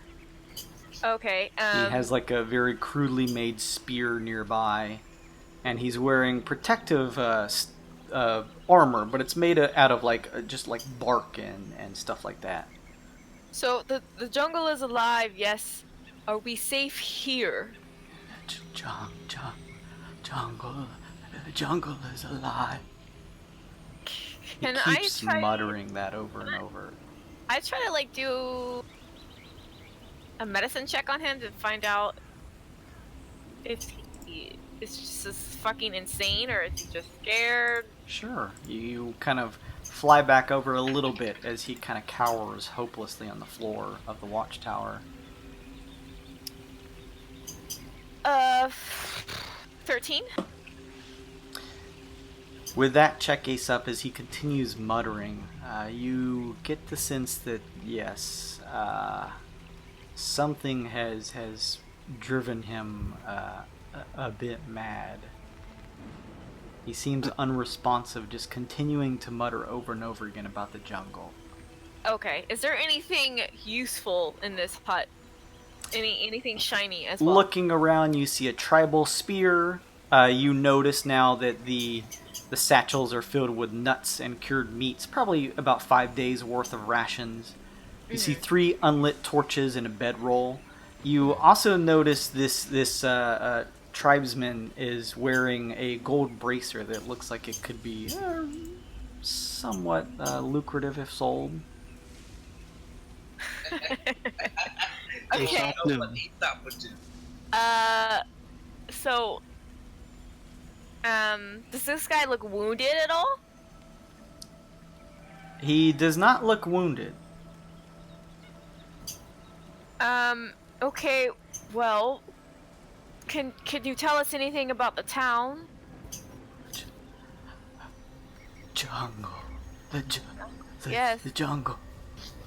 He grabs at his ears. The jungle! And kind of cowers over. Okay, well, can I like hold my hold my hand out to him for his hand with specifically the one with the gold bracelet on it? As you do this, you notice he isn't even looking at you. He's on his knees, just grabbing his ears, like in like turtle form, with his head close to just the surface of the watchtower, just muttering to himself. He's not even looking at you. That's a shame. Can I just like try to take the golden bracelet off of him? You can certainly try. Are you trying to do like a sleight of hand check so he doesn't notice, or are you just grabbing it off? How are you doing it? Just a sleight of hand. Alright, give me a check then. You know. That's gonna be...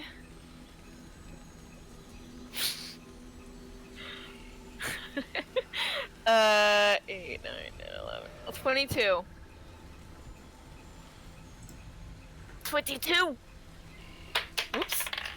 You are able to kind of grab his bracelet itself and begin working off his hand. You don't even touch any of his actual arms, so he doesn't necessarily notice that you're kind of gripping at it with his head so close to the surface of the watchtower.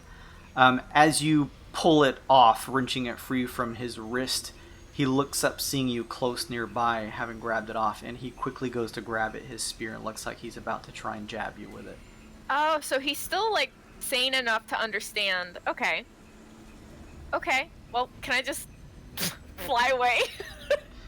You throw yourself out of the watchtower using your wings to keep you aloft as a thrust of his spear nearly catches you in the beak by like 3 feet, but you're able to quickly dodge it. He kind of just stands there with the spear in both hands. You can't hear what he's saying now, but you see his mouth still moving as if he's muttering to himself. Okay. You have a gold bracelet in your hand. Great. 1 gold plate. Okay. I'll go down to the others and tell them I found a guy who was insane, muttering to himself, unable to say anything other than the jungle is alive. Okay. And I got this. That's all. No, that's all I tell them. You guys see Aesop descending, kind of using the ladder where it's a bit clear to get through the canopy because it's difficult to kind of fly through otherwise, and descending, telling you guys, filling you in on what he saw up above. Do we want to try and bring that person with us? Do we want to save them? He didn't seem to. I mean, I didn't ask him if he wanted to come with us, did I? I don't think so. He seemed unreasonable. We should probably keep going. Could I poke my head in and take a look to sniff? Oh god. Poke your head in where? The hut. Just kind of like poke my nose into like a sniff out of curiosity. I mean, normally yes, but you have to ascend a 120-foot ladder to get up there. How tall is a T-Rex? Not 120 feet high. Oh, you know what? I should have brought the clairvoyant. Oh no, Glosse has that. And Fa has one. Okay, never mind. Darn. Well, What do we, well, looks like there are guards out to lunch, so why don't we just go on ahead? yeah. That's unfortunate, Elanalue says. I mean, so, I'm confused. They all know that the forest's alive. Well, why is everybody freaking out about it? This is the second or third native person that's been freaked out by this thing. He wasn't wounded. He definitely seems scared out of his wits. It could be the encounter that the giff had with the scroll up ahead at Rathak village. Oh. There was a tussle between the two. I was initially meeting with the local tribesmen there to procure some peace and bartering between the other nearby villages. It's around that time that the Scrow came in to try and hunt me specifically down, seemingly. So the Scrow are in the village. They were, but as they were subjugating the other tribesfolk and attempting to take me captive, that's when the giff intervened, cutting them off from both sides, as they had split up to form somewhat of a pincer move to catch them in the village. There was a firefight, and in it there must have been some type of lantern or something else that fell over and caught the village aflame. That's why initially the gift patrol broke up into 2 separate groups, and I as well was able to flee and find a place to hide within the hut. Do you think it's safe to even go back to this village? It's a possibility that we could find either one of the giff we've run into or the other 2 or 3 giff that were part of the patrol originally. That's worth a shot. Let's approach with caution. Very well. She continues with you guys. You guys heading towards the village? Yeah, I guess. Alright, you guys continue heading towards the village. It took probably 20, maybe 30 minutes to get to the watchtower, and you guys take another 20 or 30 so minutes as you reach the village. You can now see, coming closer, looking through the tree line, the plumes of smoke and the embers and red tinge of what looks like fire up ahead. As you make your way into the clearing, as Elanalue said, you see, as she called, the Rarthak village up ahead. You notice 6 huts that encircle what looks like some type of village hall that are made from logs and reeds. The buildings are ablaze, although the fires seem to be a little less than they were probably when the initial outbreak happened, but there is still belching smoke and fire that leads high into the night sky. You notice the corpses of quite a few what look to be tribesmen, probably warriors, that are sprawled out in the mud around. These are the same uniforms as the guy at the... You... Seeing these, Aesop, yeah, they look very similar. They look like their gear was made out of just the natural things that they could find around here to kind of craft their own kind of armor and stuff like that. They look like tribal warriors. They don't look like anything that would come from the pioneers or a slightly more collected group that is out in the Twixt. They're local. I guess I'm trying to identify how many tribes are mixed up in. If they have like tribal colors for each of the different tribes, or if it's all one tribe. There are a number of tribes, yes, Elanalue says, but we weren't meeting together. I had traveled from another village nearby, attempting to do a bit of bartering with this one. None of the other tribes members from the other villages came with me, though. Just the tribes people of Rarthak here.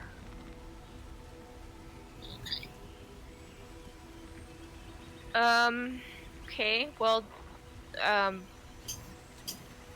they're peaceful then, so if we approach them, they're not going to attack us on the spot? She looks around a bit grimly. If there's any left alive. Oh. Well, you also notice, as you guys peer around, 2 or 3 bodies of what look like Scrow. They're bulky and particularly a little taller than most humanoids. A lot of their features covered by the mud and gristle of the battle around. They kind of have orc-like features, although some of their noses, from what you can see of some of their faces, are a little bit pushed up and more of like a pig-like appearance. You notice it looks like there's probably, say, 10 or so of the tribesmen laying around corpses, and you also notice 2 or 3 what look like Scrow laying around as corpses as well. Thick rain pelting their bodies and lit up by the fires of the surrounding village. It's also at this point that you guys peer around, just taking a perceptive look around this area, that you no longer see Rana with your group. Fuck. How long does your concentration glacé last for the That was polymorph? only an hour. Okay, so it's about this point, Rinkaz, as you peer around in your Rex form, that your body, you feel it begin to condense and contract, and you reform as your typical lizard self, standing just as tall as the others. Just as tall and just maybe a little more naked. Ah, yes, we must proceed to the village. This is wonderful. Soon, they too will see my power. Were you not impressed? That was just a taste. Once we are finished, I will ascend further. Let's, like Aesop said, let's approach with caution and maybe a little more quietly. I may have been a giant lizard, but I did notice Aesop stealing from that gentleman. You were very impressed, Rinkaz, Elanalue says softly. Yes. Your peoples, too, will be impressed. I will venture there first after this. Sure, she says.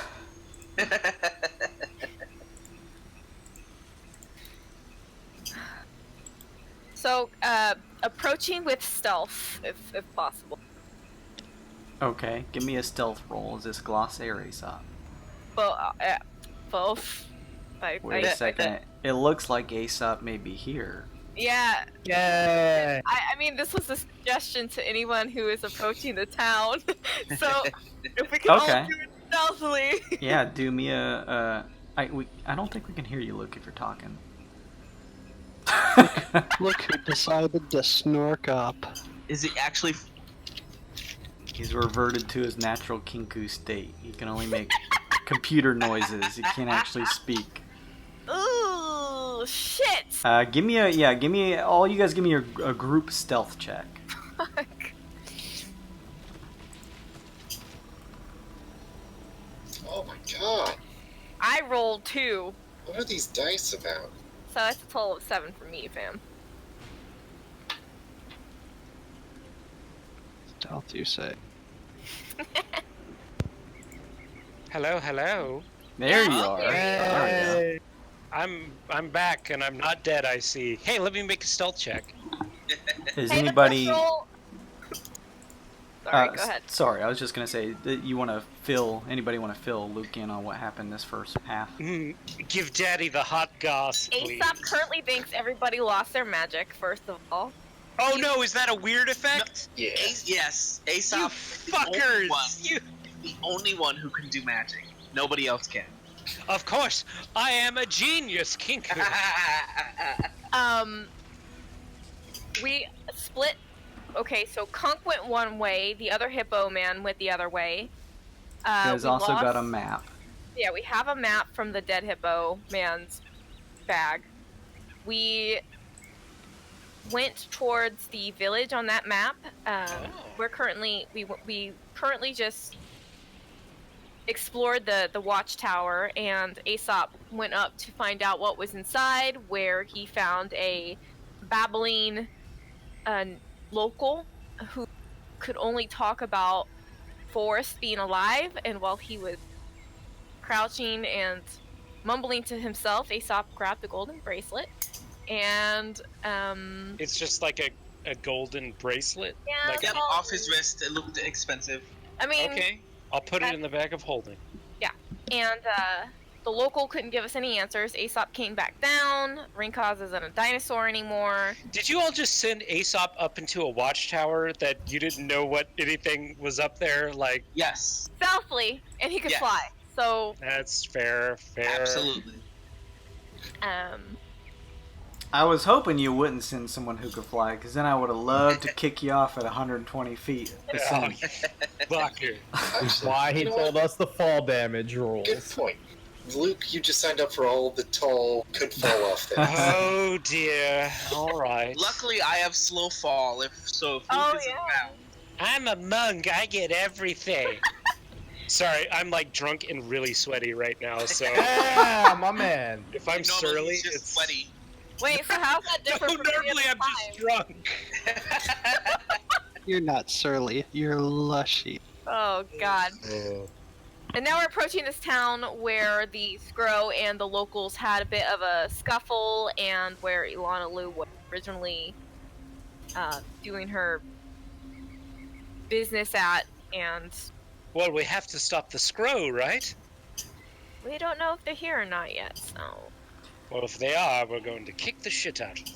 You notice, Aesop, what looks to be 10 or so bodies of what look like tribes people, and also 2 or 3 corpses of what look like Scro. There seems to be, as Elanalue mentioned, there was a scuffle. She originally came here to broker some bartering between the nearby villages with the tribes people here, this one, and that's when the Scro attacked, seemingly trying to take her hostage, although she doesn't seem clear as to why.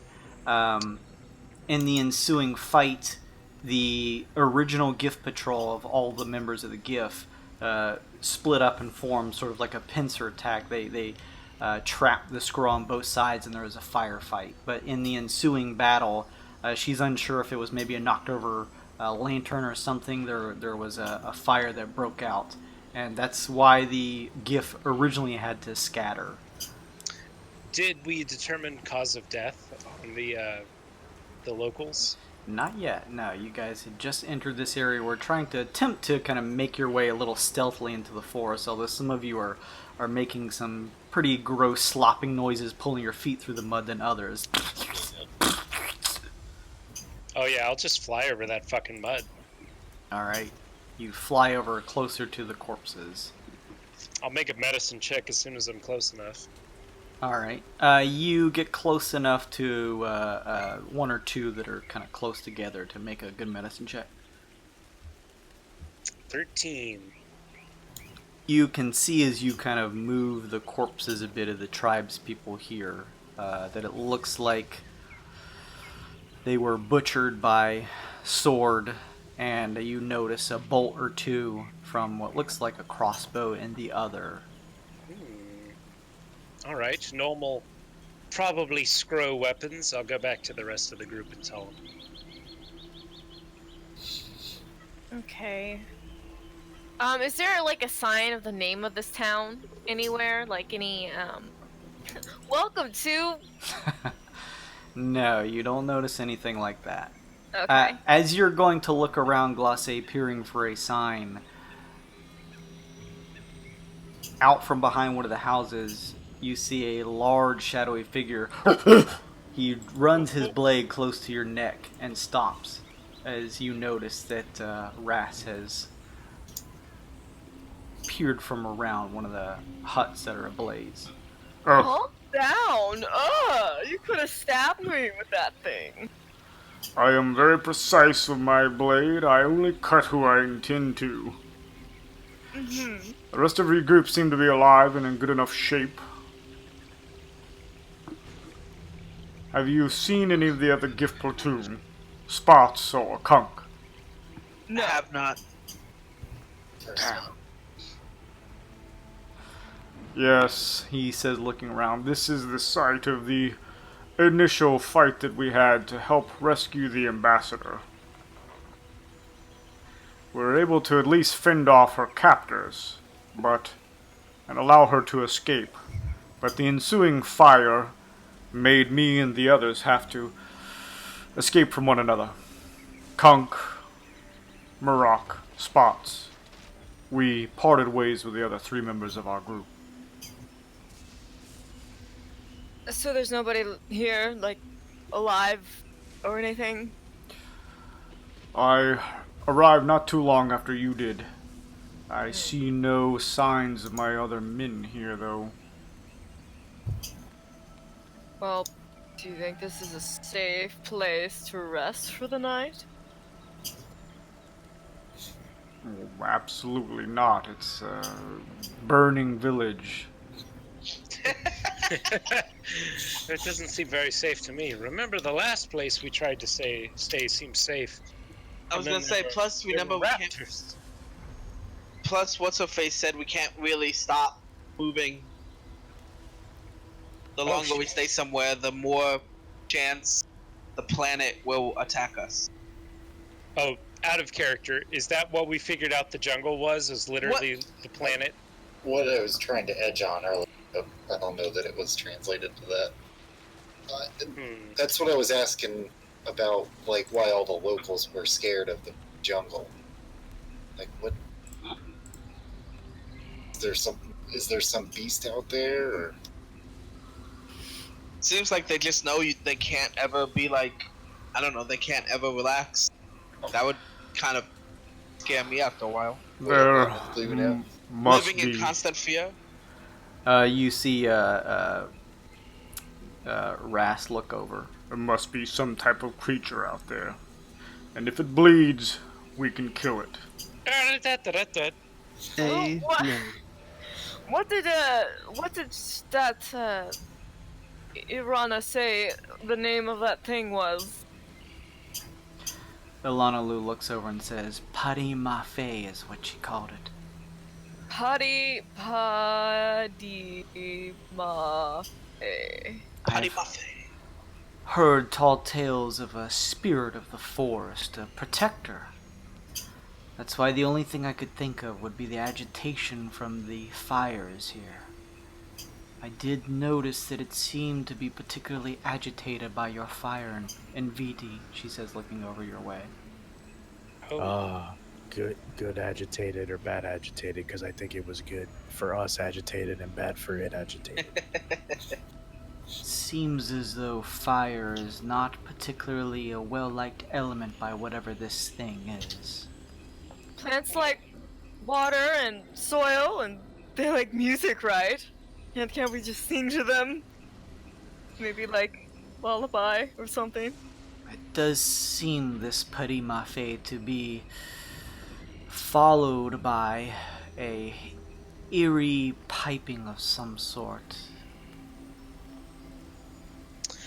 Do you think that's what we heard before the raptors attack? Could this creature control other wildlife? It's possible. Or it's possible that the piping has some type of debilitating effects. I'm unsure. The only piping they'll have to worry about is the celestial song coming from the end of my scope and or barrel, should we find them. Well, if we can't stay here, look at the map and figure out where else we can go. I mean, we can try going back to the ship, but we don't have the crystal communicator, and who knows if Kui can even hear us. I mean, that looks like a volcano on the map. I'm just guessing. I don't know. I'm a space lizard. But if that's a volcano... It looked more like a geyser.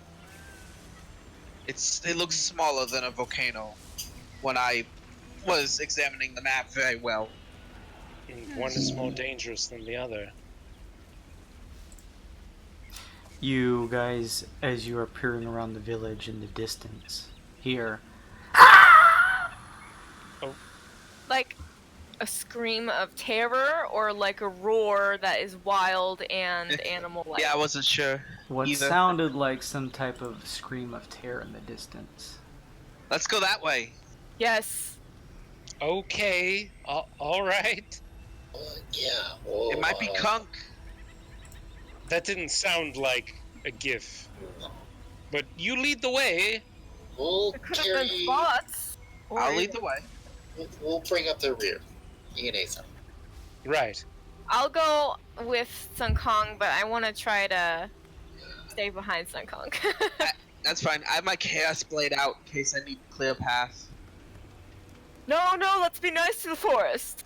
Let's not hit it anymore. I guess.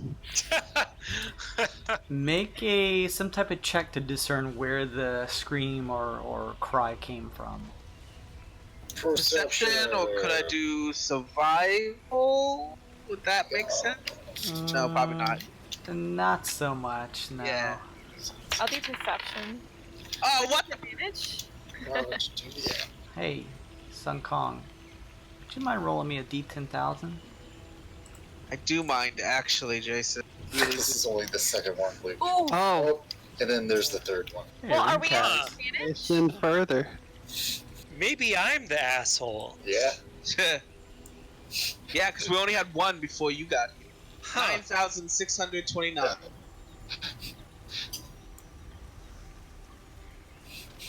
I'm looking at you, roll Very one. high. You both immediately explode into flames. It just so happened both of those numbers were exactly the same. The celestial fire's good, I promise. Just ask Viti, he knows. One of the nearby puddles of water that have been built up from the rainfall begins to glow a soft blue. And then We all Rinkaz- see this? Yes, you guys would all see this. It's not too far away. Let's see here. With a 3354. I'm ready. Okay. Your ascension continues, Rinkaz. No, what? What? As you feel your tongue begin to shift and change shape. All of you watch as Rinkaz kind of keeps his mouth open a bit as his tongue turns into a snake.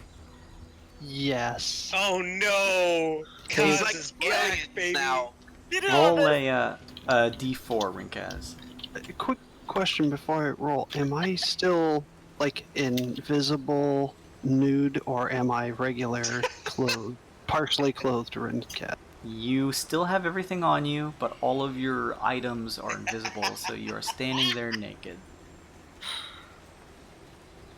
What a 3. fucking nightmare. You also take a -3 penalty to your charisma while you have this snake for a tongue. I mean, I speak in puns. I don't know how much lower my charisma can go. What's the matter, Rinkaz? Snake got your tongue? Oh god, it's a real snake! That's not a phrase. I stick my tongue out and like wiggle it and laugh. Ah, even my friend Kaz has ascended from the heavens to grant me power. Yes. Oh, honey, no. That's not cause. I don't like it. Elanalue turns to you and says, I was warned that this valley has special properties. Oh, it must be the valley then, because everyone else here is stripped of magic but me. Gods don't need magic. Oh god. What the hell?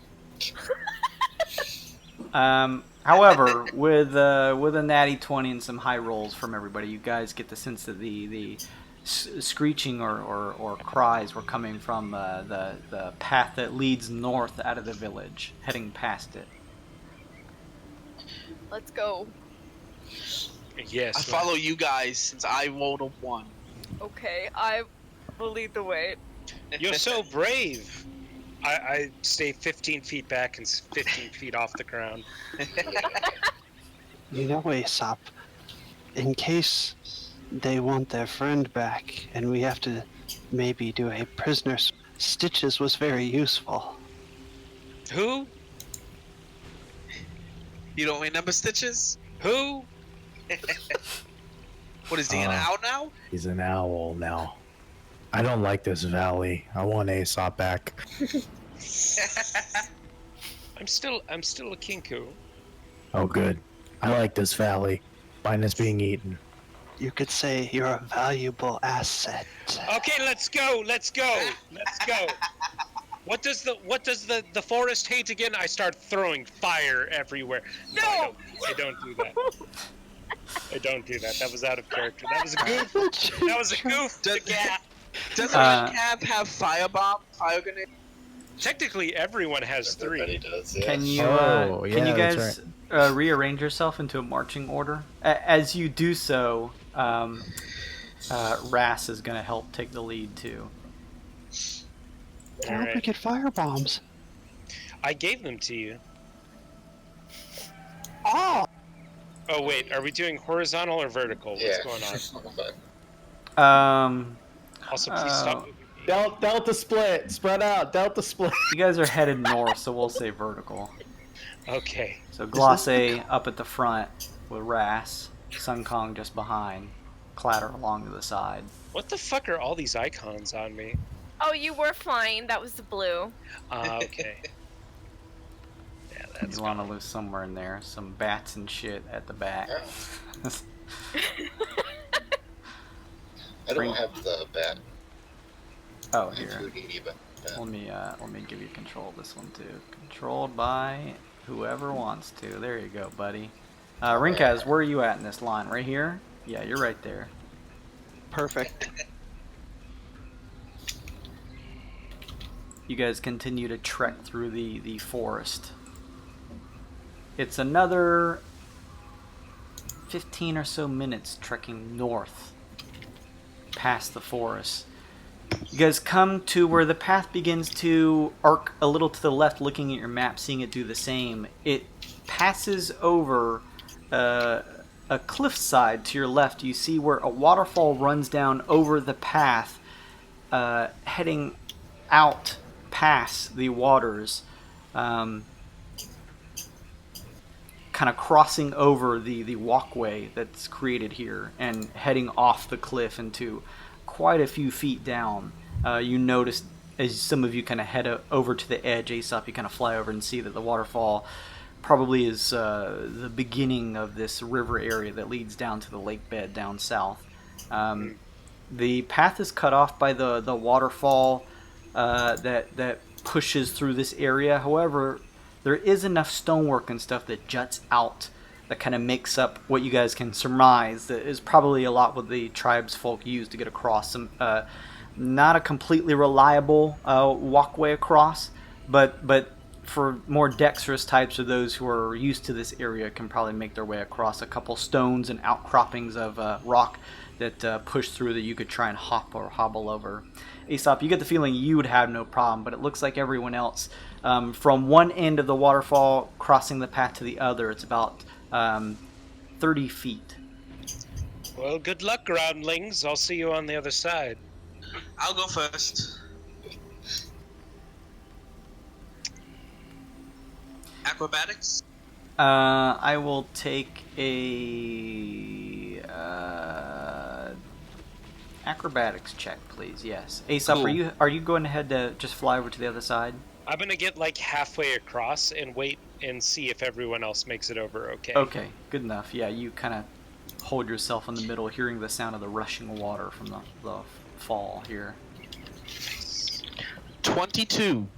You dexterously, 1 foot to the other, along with Ukog, Sunkong, kind of make your way across. Both of you kind of doing a flip as you land on the other side and looking back to the others. Oh, that was awesome. My turn. Somebody please roll a 20 and turn it into like nacho cheese in the fountain. Kind of following suit, you similarly kind of hopping from one rock face to the other, kind of arms out to the sides, balancing yourself, kind of make your way across. Thank you.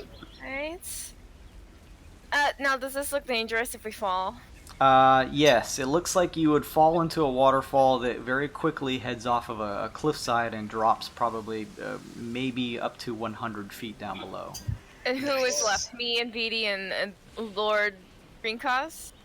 You, Nvidi, Lord Ringcos, Elanalue. Blue. Yeah, that seems to be it. Okay. Well, and Ras. Clatter and the hippo guy, yeah. Okay. So... Clatter actually steps into the river itself, and the pure weight of his body, even despite the pretty hard flowing waters, you just see him disappear. You get a little fearful, Glace, but then you look over to the other side and see his head begin to push through the waters. He just literally walked across the bottom surface to the other side. That's awesome. What a fucking champion. He looks back towards you to wait for you to cross. well... I can take Elanalue with me. Okay, Elanalue says, kind of shaking her head. Which, I mean... And Vidi always has robes on and trips over himself. So, before I go, I do want to, like, give him a little pat on the butt. You got this, golden boy! And I'll dimension door myself and Elanalue to the other side. You guys vanish in a bright spiral of light, both appearing on the other side next to Sunkong, Ukog, Clatter, and Fa, safely making it across the way. Just leaving now Nvidi and Ras. I believe in you. Okay, so we're at a rushing river. Is that what I'm understanding? Mm-hmm.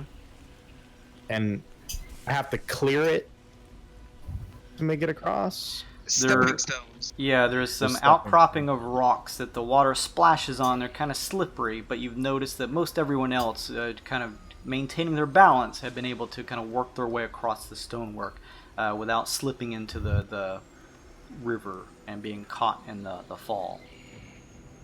Would it be possible to create a tensor's floating disc somewhere in the middle to kind of navigate it? Well, what's the descriptor of the spell? Can it float over a watery surface? Spell creates a circular horizontal plane of force 3 feet in diameter, 1 inch thick, that floats 3 feet above the ground in an unoccupied space of your choice that you can see within range. Disc remains for the duration, can hold up to 500 pounds. If more weight is placed on it, the spell ends and everything on the disc falls to the ground. The disc is immobile while you're within 20 feet of it. If you move more than 20 feet away, the disc follows you so that it remains within 20 feet of you. If you can move across uneven terrain, up or down stairs, slopes, and It can move across uneven terrain, up or down stairs, slopes, and the like, but it can't cross an elevation change of 10 feet or more. For example, the pit can't move across a 10-foot deep pit, nor could it leave such a pit if it was created at the bottom. Let me see here. So that's not your choice. It can move across uneven terrain, up or down stairs, slopes, and the like, but it can't cross an elevation change of 10 feet or more. You surmise, Nvidi, that the river here is not deeper than 10 feet, but just the fact that it is probably close, along with the rushing waters, would be pretty dangerous to fall in. But you get the feeling that if you were to cast this on your side and work it across the stonework that everyone has been moving across, that you could safely pass using it.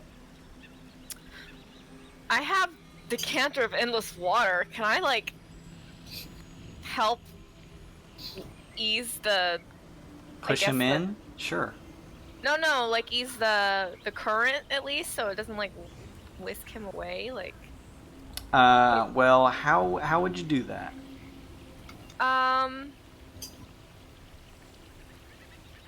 This is...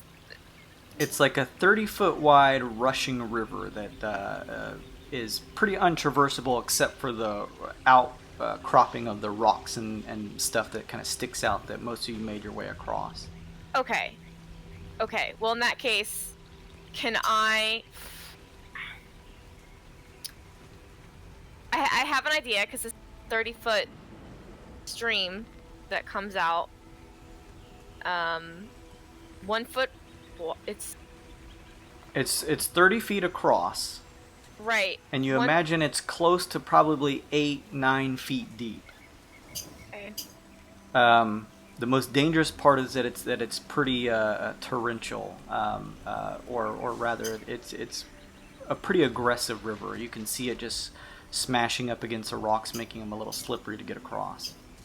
Okay, never mind. Good luck. Yeah. Okay. Could I aid him going across? Technically, yes, in some way, but you'd have to go back.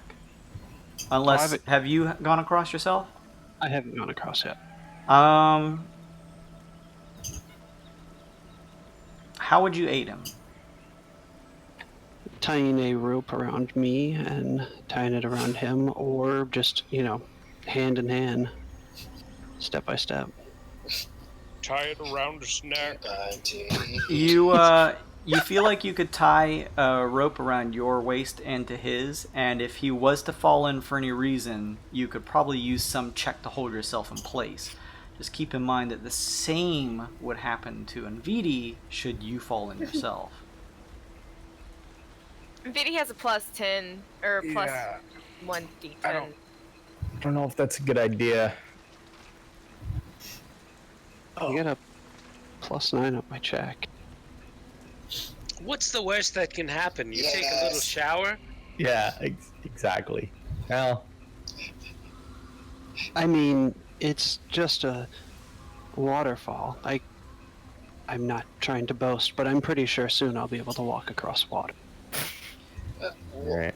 Glosse, Sun Kong, you guys make perception checks, please, based on sound. Disadvantage or normal? Nope, straight advantage. 14. Was that a roar? Did I hear that? Was that? It was. Oh, you too, Fa. Sorry, you too as well. Wow, Sun Kong. What the fuck? Sun Kong. Sun Kong, buddy. That part. Rim shot. 20. 1,837. Alright, let's resolve this first. If you're 1,000. near a waterfall, it turns into chocolate pudding. All bodies of water surrounding you turn into ice cream. Oh boy. If only we had some sort of storm sorcerer that could control water, this would be so much easier. I stick my tongue out. You do. Sunkong, you look around to agree, but notice now that all of a sudden you feel like you have tunnel vision. And everyone else, as you look over, you see that Sunkong is wearing an old deep-sea diving suit. What on earth? Oh, nice digs. I see that you're trying to fall into the water. You're prepared. I look down and do I see this? Do I? See Yeah, that? you Yes. notice now that the tunnel vision is coming from the fact that you're wearing this this older-looking helmet that kind of gives you a bit of a tunnel view out the front area. Where this came from? I want to try to take off the helmet. Okay. Yeah, you are able. You hear sort of like a suction pull off as you twist it off and pull it. What the? You notice now that the rest of your body is covered in. It looks pretty aged, but it looks like some type of diving suit of some sort. I'm gonna take it all off. You begin I kind still of have like. my normal clothing underneath, right? Yeah, you notice as you begin to Okay. peel this suit off of you that you still have all your gear. You just seem to, out of nowhere, be covered by this diving suit. Those who got above a 15 with your hearing perception, you hear what sounds like muttering coming from the forest nearby. Oh, Is that you guys? You hear coming from just ahead of you. Oh, is that Spots? oh, is it Spots? Spots? Glacé and Fa, you turn to see the silhouette of Spots. I'm glad I found you. Where have you been this whole time? Well, before we were here, we were over there. Before we were over there, we were further back over there. Before we were back over It's technically true. Can I make an insight check? Sure. Like, I want to make sure this is actually Spots and not something mimicking Spots. Sure. That's my goal. That's a 7. You're not familiar enough with Spots to really know if anything is odd or off. I remain cautiously I'm suspicious. not like a geologist or a mapologist, but I want to look at the map and can I do some kind of check to see if she's coming from in front of us? Does that make sense? Like, is that possible that she could be coming from in front of us, or is that just like a little weird? You peer at the map, and it looks like if she was to be moving at a high speed, just continuing to trek through the forest, that she could have kept heading up this trail past the waterfall, past you guys. We found, what's his name? Yeah, you see Ras as he begins to kind of push past you a little bit, Rinkaz, and say, Oh, Spots. Oh, good. Come on, let's make it across. and he begins to immediately try and kind of make his way across the waters. It's a little dangerous. Yes, You hear Spot say, dangerous. Indeed. Spots, did you have any trouble on your way here? Yes, I did. What happened? I died. Ah! says. I knew it! and as she says this, Glacé, something out of nowhere, attempts to attack you. Ah! I need everybody to roll initiative, please. Hell yeah. As a free action, I'd like to say to Sun Kong, keep the suit. Give it to Aesop for his bag. Oh, yes, the suit. I want the suit. Guys, ready. I think Aesop is going to avoid fire bombs from now on.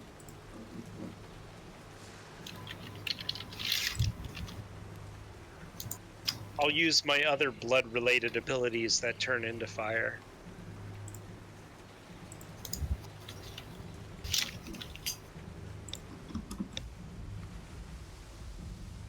Don't you just hate when that happens, when your blood explodes? Oh, tell me about it! Did I not roll? No, I did. Okay, cool.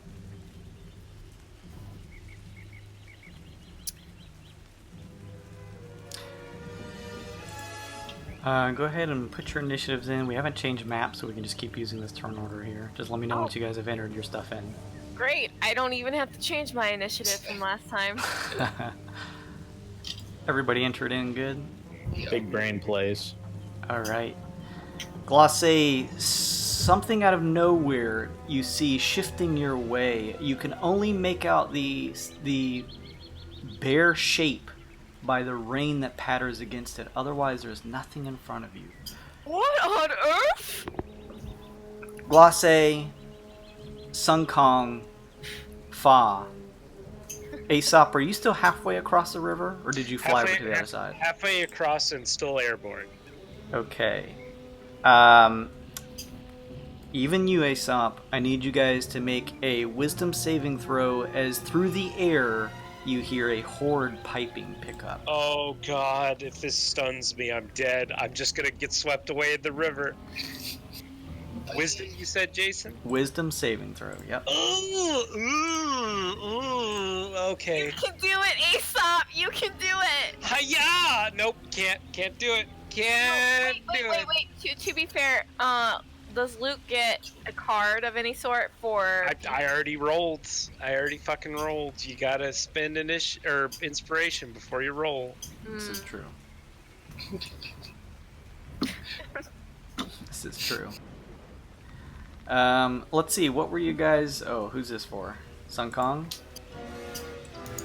Sun Kong, you're on mute. Unless you have that, which lets you ignore that roll. I was muted. I've been talking about it. Sorry.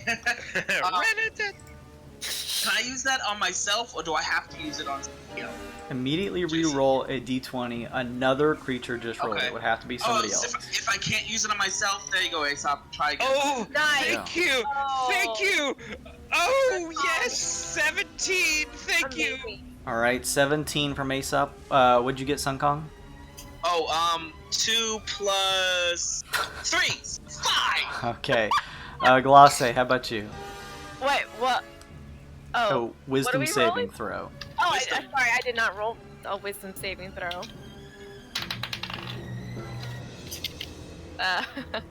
That's gonna be I rolled a 5, so it's a 4.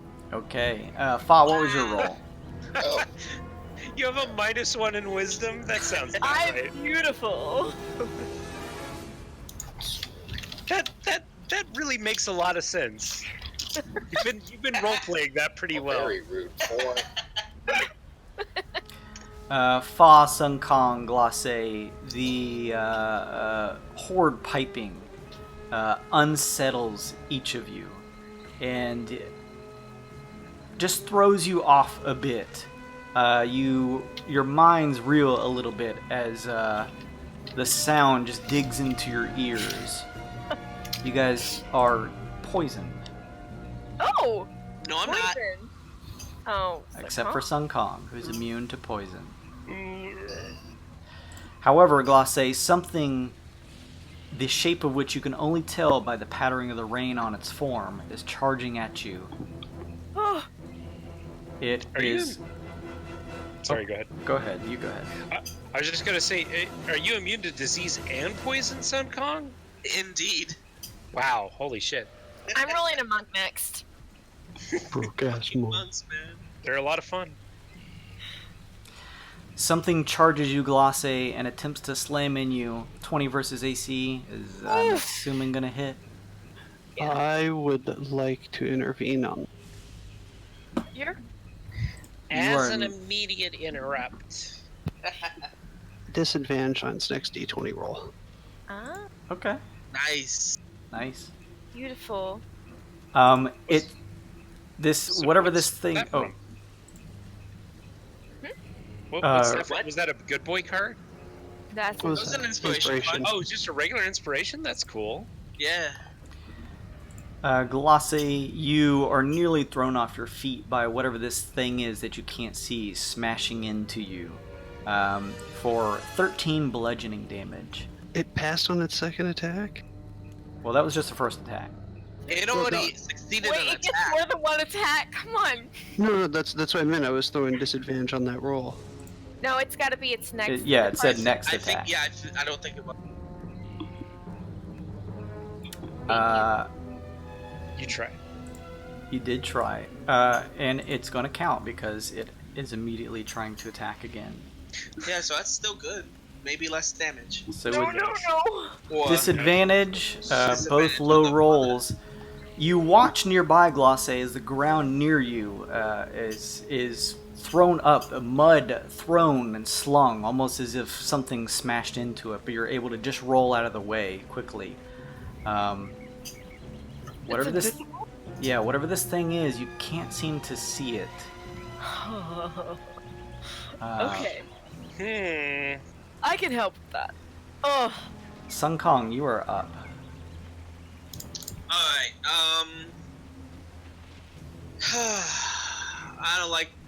I don't like this at all. So, give me a second. I'm sorry, I did not open this before. I did not think I was going to need it. Your But- character sheet? No, well, kind of. My Bionoid, Oh. because it has true sight, Ooh. blind sight, or whatever it's called. Let me, let me fuck. see. Okay. It's got X-ray vision. Sight.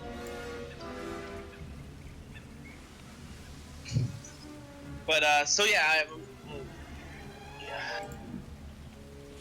Are you transforming, Sun Kong? yeah. What does it look like as you do so? I just sort of strike a pose. The jewel in the center of my forehead appears, We must become one, Sun Kong. and from the jewel spreading outwards across my body, the golden chitinous Bionoid armor. Yes, I have You- blind fighting. All right, you. I'm just kind of rearranging the map here based on who's where to make it a little bit easier on everybody. There's your critters, and Rek is over here somewhere. We'll keep your token over here, Sun Kong. So just keep that in mind, obviously. Yeah. But you can use your Bionoid token form, and I'll let you control it there. As you transform, the chitinous faceplate overtaking your sight, there is a moment of pure darkness, and then all around you, you are able to perceive the environment in this X-ray-like sight that goes. You look over next to Glosse, and where you see her form, you see the shifting of the silhouette of some type of creature. It looks humanoid in nature, its forearms elongated and tendrily like almost vine work at the fingertips. Where its head would be, you see a large maw, and behind that, what looks to be a number of vines outstretched that shift and are thrown around as it shifts its head back and forth, almost like dreadlocks. Huh. I'll try to relay that to the gang, and then I will attack it. Do I have to move to attack it, or? It's you guys are pretty close together, so you Okay. can like easily get up adjacent to it to kind of protect Glosse. Alright, so I will first attack with my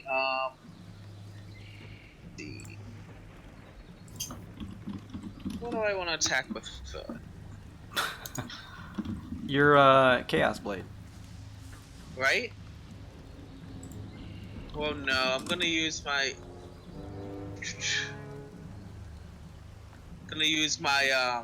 quarterstaff. I'll attack with that first, I think. All right, you pull your quarterstaff out, or ready to strike the creature that you can now see using your true sight. Huzzah! 25 to hit. That's gonna hit, bud. I will expend a key point to use Stunning Fist. So you have to make I believe it's a Constitution saving throw. All right. Yeah, con save 15. It rolls a natty 19. All right, well, whatever. You still strike it hard though, but it quickly shifts. Clearly able to see you just as well as you see it. I will also use a key point to activate a bonus action, Flurry of Blows. All right. So I get an extra bonus attack to all my attacks. So, first one hit. Second one probably misses 16. That is going to hit. Oh, sweet. Oh, I like this. I can hit it easy. Alright, so 3 hits for my first attack. Let's see. 13. I get to reroll my 2 because of my fighter's ability. What is it? Great weapon fighting. Reroll 1 or 2 damage. Gross. They should have never let you make this class. Oh. So 13 plus 14 plus 11. 36? Yep, that's my first attack. Oh god. Alright, I'm gonna go get a drink, you guys. I'll be back. He's sobering up. Second attack with my quarterstaff. 16 you said hit, right? Yeah. Sweet. 21 hits then. Oh, damn it! You roll a lot of dice, that will happen. That's what you get here, Chris. Alright. Hey, Do you want me to do that first? Yeah, Okay, please roll me a D10,000. Oof. 9,979. It's pretty close to the top. Wow. I want to hit a 10,000. 79.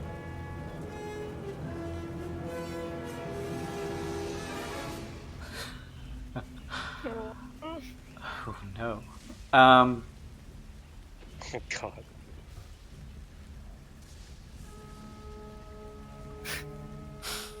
Jason! The battering wind from the rainstorm kicks up. The pummeling winds begin to hit each of you. Sun Kong, Glace, Fa, and Aesop. What? What? I need you guys to please make a dexterity saving throw. Aesop at disadvantage, being What? in the air, as the winds buffet you, attempting to throw you off balance. Fuck you, Sun Kong! Oh, never mind. This is still really good. No, it's not. Yeah, yes, it is. Oh wait. Oh yeah. Because I had disadvantage. Yeah. I got saved from a weird effect. Luke is Sun Kong's jinx. Yeah, mine was a 22.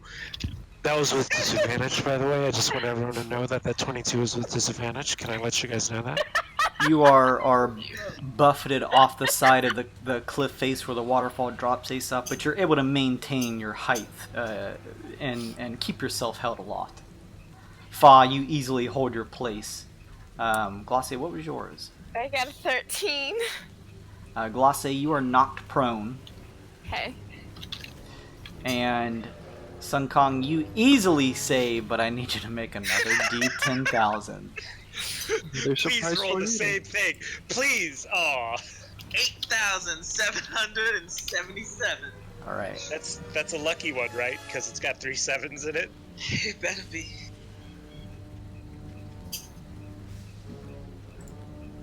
Just want to know what one is.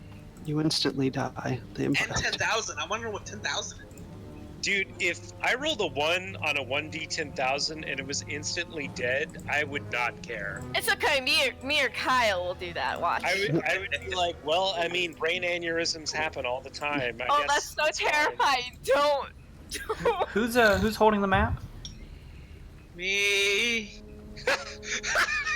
Sun Kong, you feel a burning sensation. Look down in your pack to see that the map has caught a flame. No!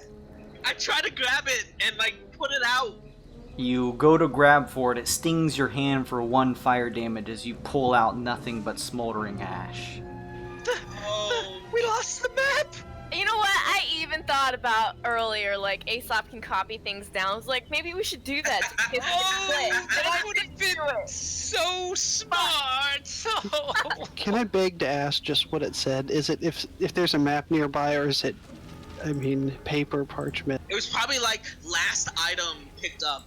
Sets on fire. All paper within 15 feet smolders. Does anybody else have paper around me? I have books. What kind of books you got? Naughty books? No, not my naughty books. Glosse. The Midnight Tiefling. You see one of your packs, smoke pluming out of it as you pull the satchel open to see them burning aflame. Boy, I'm glad I got rid of that trick map and Sherlock Gnomes. How's that affect spellbooks? Would it affect spellbooks, Jason? Non-magical paper, I suppose. Yeah, I'm gonna roll non-magical paper. Okay. I'm sorry, Glace. I mean, I don't know I did that, but... Yeah, who technically knows, since this is all kind of technically happening at the same time. You know that the Wyrd probably caused this. Okay, well, I still hit those 2 attacks, so fuck Aesop, you, Jason. this must be from some magic, but you know it can't be coming from the player. It's not from them, clearly. Yeah, you still hit your attack, Sun Kong. It's still somehow your turn. Oh god, I had a lot of books. Fuck. I have a guidebook to monsters. Roll Glosse.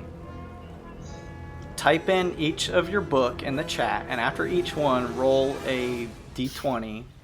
Low, it burns. High, you're able to save it. Okay, And then Sun Kong, you keep doing your 30 attacks in the meantime. How much did I roll before? It was 36? I've taken track of all that so far. Okay, so then plus 13 plus 14. So then I get to attack with both of my forearm blades. So, forearm blade 1. What the fuck? Stop. I'm gonna head out, y'all. This has been. This is number 4 for Sun Kong. I'm counting 5 total for the group. I'm gonna come back and fucking. It's still gonna be Sun Kong's turn, and we're gonna be 3 more weird rolls. 3,279. Holy fuck. This was a mistake. Let's see here. 3279. Wait, am I rolling? What am I rolling for saves? Sorry. D20, right? Fuck me. Yeah. Really? 1 to 10, you lose it. 11 to 20, you save it. Bye! Sun Kong, your skin turns to mithril for roll a d10. Huh. So, like, on top of my chitinous armor, it's... Yes, now you look for 10 rounds. So Sweet, does that give me a bonus to AC? You'll find out. Okay! And then my second forearm blade attack. Tawdry Midnight Tiefling is safe. Yes! It's really the only one I 25 hits. That one's gonna hit. So, my bonus attack from Flurry of Blows with it. Almost 18 had also your hits, so... critical. That's Bless okay, you're making a luck roll, that doesn't count. Alright, good. 10 and another 18 damage. Alright. And that will be my turn. As that happens,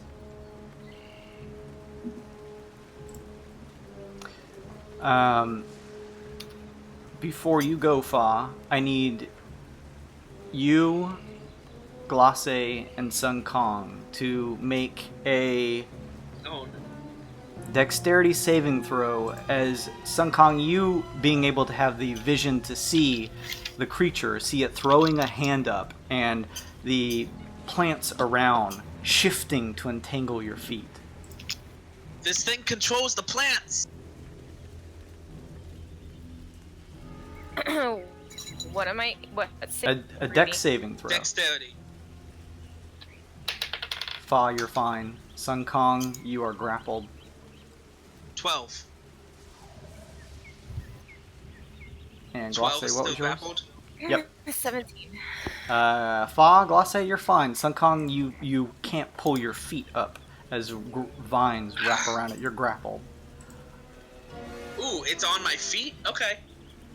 And now, Fa, you're up. You see that Sun Kong was pummeling something, and you can barely make the occasional outline of some type of creature with the rain pelting it, but it's very difficult to see. I explained to everybody what it looks like to me, or what I can tell. You look through your predator vision to see. Just keep pointing at it. Yep, I will. I'll do that. Right there. Sarkon, duck! And pulls out this rocket launcher looking shaped thing and launches a net at the Oh shit. thing. 30 plus was that right? What's our proficiency? Doesn't matter, never mind. It doesn't matter. Does the 10 hit it? 10, the net goes just a bit wide, even with the instruction from Sun Kong, and catches one of the nearby trees over on the other side at the forest tree line. That's the one I meant to get. I get a net. I go. No, the other way. Yeah. Right there. I'll use my bonus action to reload it. Alright. You shove another thick ball of netting into the open space that leads down the tube of it, getting it ready for another shot. Anything else, Fa? Goddamn monkey man, get out of the way next time. Ah! That's it. Alright, Ringkaz, you are over on the other side, 30 feet away from the action. What do you do? 30 feet, you say?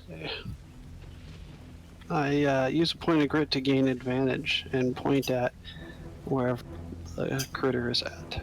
Okay. Even with Sun Kong's instruction from the distance, normally I'd still say it's disadvantage, but you even it out with your grit.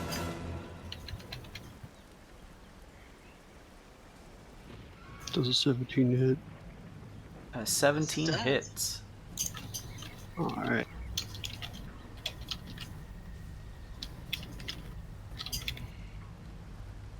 Uh, 9 points of damage from my revolver. Similar to some of your strikes, Sun Kong, a loud fire ricochets through this nearby area, and you see the creature caught in the shoulder. Everyone is able to see visibly a spatter of what looks like a red, bright blood shoot out. Ooh, I yell heathen as I hit it. how curious! Look at that blood. I've heard Take a something second about shot. bleeding things. Alright. This one will be at disadvantage. Okay. I need a sample.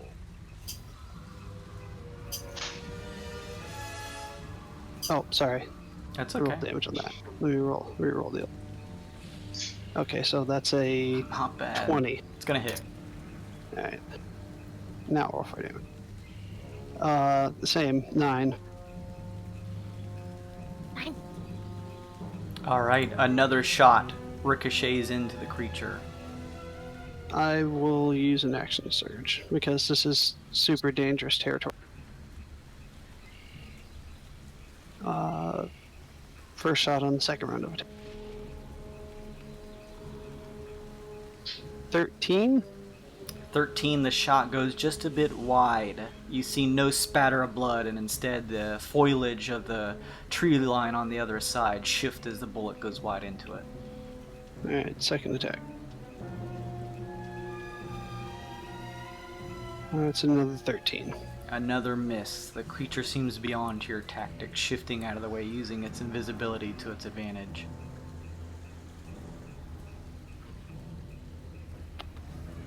I think that's it. Okay. While that is happening, Fa, the creature shifts its attention over to you, having tried to launch a net its way.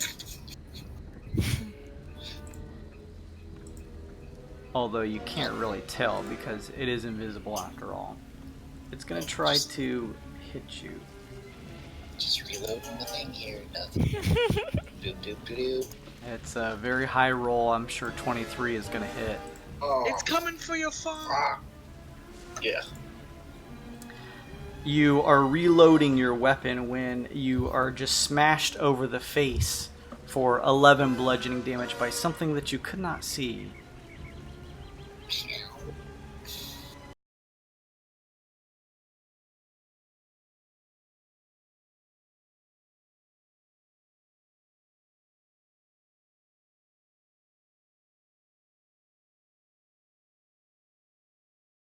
And as that happens, Sun Kong, you watch as the outline of the creature drops to the ground where the thick vine work has spread out, only catching you with your feet.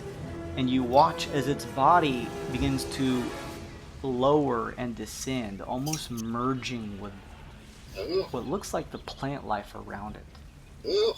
I would just use my reaction to to make an Arcana check to see if I can identify the spell to you. Yeah, I tell you guys what it's doing. Okay, yeah, go ahead and make that check. +4. Oh yeah, 23.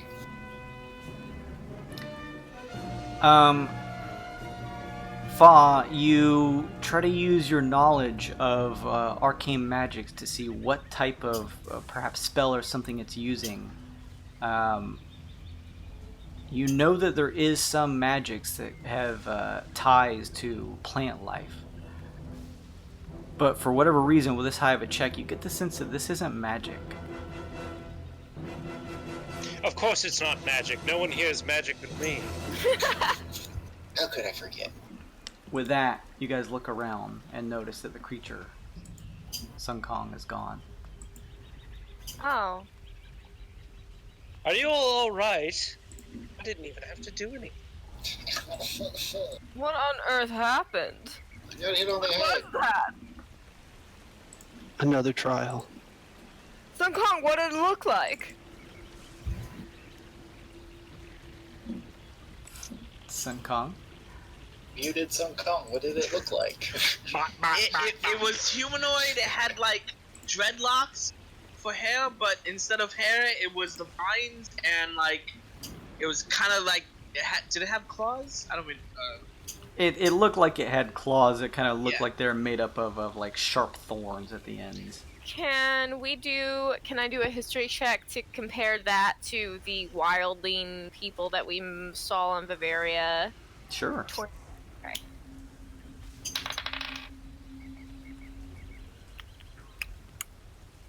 $13. Perhaps somewhere there is a similarity in the bloodline. It seems to be some type of somewhat plant-based life form. Mm-hmm. But you're unsure what exact ties, if any, it has to the wildlings. Rascal, you've lost 2 good men already. My deepest condolences. You see Ras finish making his way over to the other side.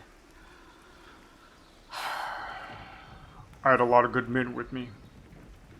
There are still those that I may believe still be out there, along with Kunk.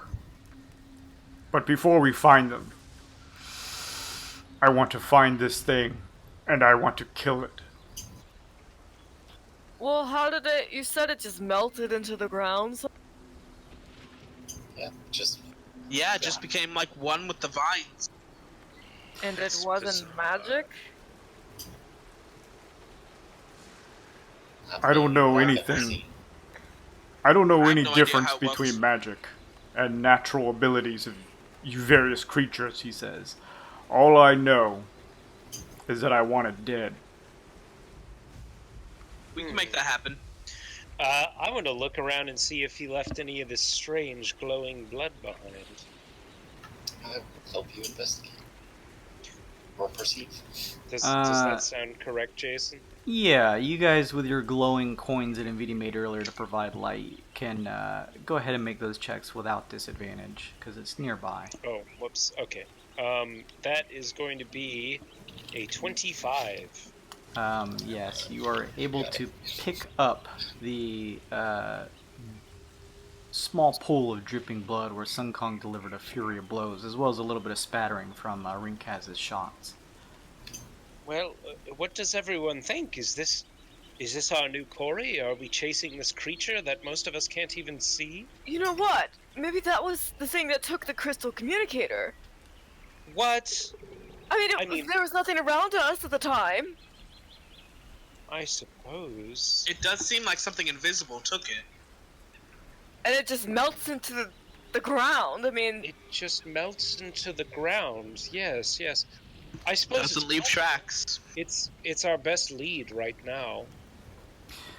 I've heard rumors from some of the tribesfolk about this putty mafe, that you can't kill it even if you think you have. However, I suppose if you were to put an end to its physical form, that may stave off its attacks. At least for a certain period of time. I suppose that's a good plan then, but we are at quite a disadvantage if only one of us can even see it. I have a spell that could possibly outline it for you guys, but I actually have to hit it and, before it goes into the ground. Out of character, are you talking about fairy fire? Yeah, that's one. I think that's a deck save. Yeah, it's just area of effect. So as long as we nail that, get lucky, that is, we're in good shape. But we have to get lucky. Ras says, The bird's got a good idea. We need tactical thinking about this. A good spot. Perhaps we lure it to us. The more we know about it, the better as well. You said... is this the thing that perhaps has an aversion to fire? Because I can make some fire. Seems to be. Because the burning village was on the other side of the rain. Jason. on the other side of what? On the other side of the river was where the village was. Right. Village. You guys had moved through the village and were heading up north. It seemed to wait for us to get clear of the fire and still have a barrier between us before it attacked it. Definitely knows what it's doing. With all this rain, though, it's kind of hard to deal with the fire. I mean, I know magical fire probably isn't affected, but as you said earlier, none of us have magic. Of course, but I do. And Aesop takes out one of his bombs, and he puts in a couple granules of something and shakes it up, and the blood inside becomes thick and oily and black. You like guys, tar. you are also able to make whatever knowledge checks you would like as you kind of lick your wounds here for a second. Also, in VD Rinkaz, you guys still have to make it across the falls here. Can, really quick, can I see, like, the ashes of the map, and can I try to cast Mending on it? Oh, that's a good idea. Sun Kong, you transform back the chitinous form, or pulling back and kind of taking place back to your shoulder pads and various other parts that kind of make up some of your armor. You also take a point of exhaustion. Your stomach growls. Glacé, roll me a high or low d20 roll. We're gonna do high. Oh, what a slap in the face. You try to cast Mending, but there just isn't enough left. You're able to save some of your books because of the thickness, but the map just seems completely burnt out. Ras sees you doing it and says, Well, is there any things you could remember from the map, at least? There was a geyser north of us. South of us is where our ship is. East of us is where the hut is. West. Yes, west of us is where the hut is. Yeah, there was some sort of honeycomb. Yeah, that was, northwest? Honeycomb? Well, hexes. We assumed they were honeycomb. I mean, that seems likely. I don't know if we want to mess with bees right now. I mean, Sun Kong turns into a bug. What if it's, like, on the map, it's like some kind of hive, but it's not necessarily bees? What else could be a hive? I don't know. Termites, ants. Yeah, there you go. Giant bugs. Cockroaches, yep. Oh. There's a whole bunch of different colonies. Gross. None of them really nice, no. I mean, for the time being, we could at least track this creature, but he's right, you know. We do need a plan. I have spells that could possibly work. No, you don't. No, you don't. Stop lying. Listen, I could hold him. I could do the fairy fire. Possibly possess him. Dominate him, I mean. If you can see him. If I could see him. Well, we need to be at we've got plenty of options to deal with him once we find him, but... We need to be at a tactical advantageous place, Ras says. It seems to be waiting for us to be in a opportune place to catch us. Is it like hunting us? Is this what... It sure seems to be. It's followed us quite a few times.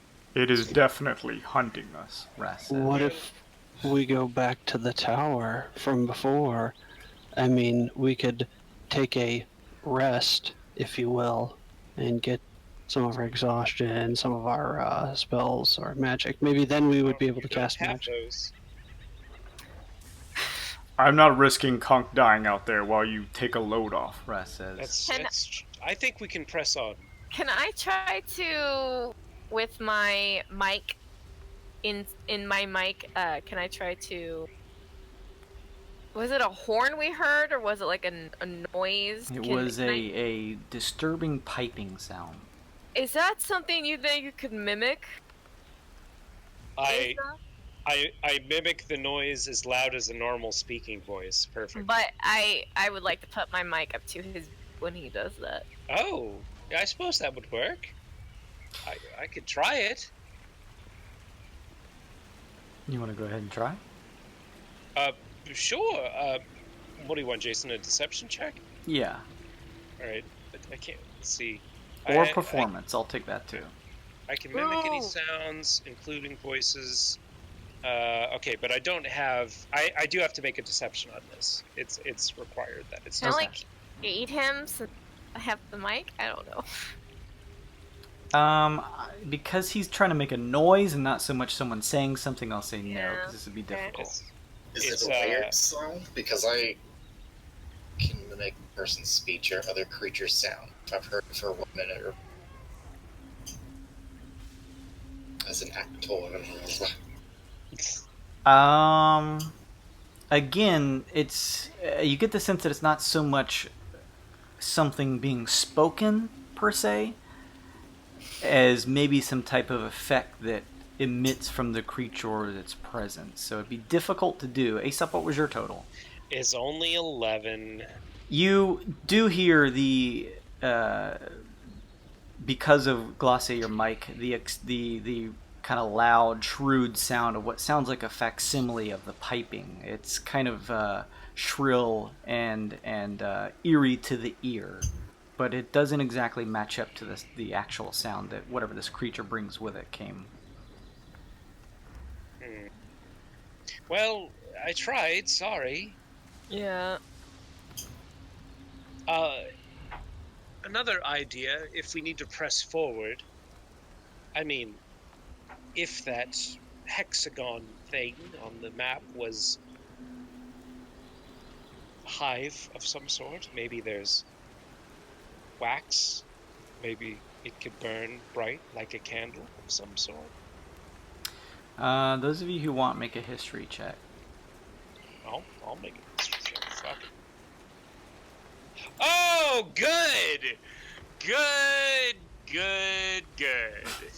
You forget first grade. This is number 6, everybody.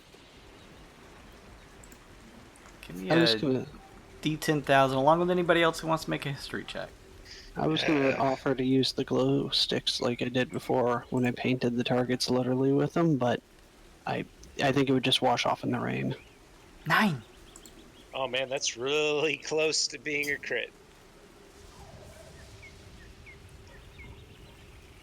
9, 5, 5, 5. Let me check knowledge. I think I have nothing that. Nothing immediately seems to happen around you guys. Oh. Whew.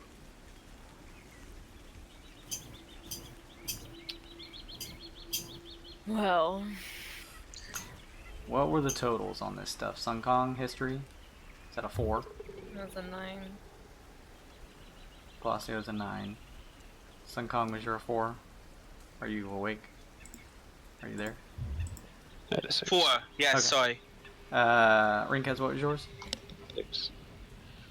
Okay, nothing comes to mind when you guys are thinking about locations. It's unfortunate that the map burned up. Okay, well. Can Let's I? go. Thought I could remember, but Is there anything we can do to try to track Kong? we have no idea where he went. He ran the opposite direction to the west, past the fisherman's hut, and the party attempted to try to find any tracks or anything, or see if he hid in the hut, but were unsuccessful. Huh. By now, who knows? Fuck. He's on the opposite side of the valley, at least from where you last remember him heading. Okay. I admit I'm stumped. Unless we can just randomly wander forward and get a better lay of the land to maybe set up a trap for this creature. Aesop, you weren't here, but I think someone mentioned it. Nvidia created a bonfire as the vine shot out from the forest from the initial attack at the beginning of the session, and the creature repelled quickly and seemingly didn't really advance on the party as they were able to pull away. The invisible creature? The plant life. Oh, okay. Oh, boy. Knowledge checks are free, or we can just keep pushing. It's up to you guys. I could do like a nature check, maybe? Sure. I'll take whatever you guys are willing to roll. Woo! Like what? That's a 26. And is there anything in particular you're trying to figure out or link, Aesop? I'm trying to figure out what the connection between, if any, between the plants and this invisible creature is. With that nature check, 26, that wasn't a crit 20. It was not a crit. That's still pretty high though. You get the sense that the natural ability of this creature is to shift into a plant-like form. Oh. Almost merging with the plant life around it. You also get the sense that it seemed repelled by the heat of the bonfire. Okay, well, Not so much the fire itself. what I can do, I can transform some of my reagents into oil, and we could use that as a catalyst to set a fire to perhaps trap the creature, at least so it can't escape. But again, we need to find a good location to do this at.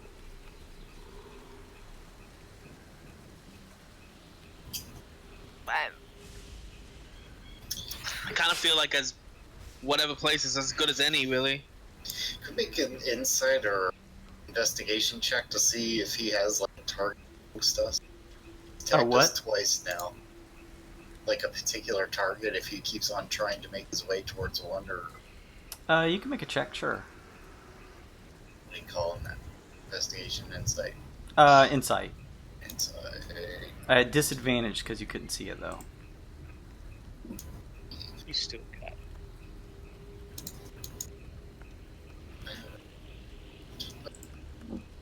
So what's the total?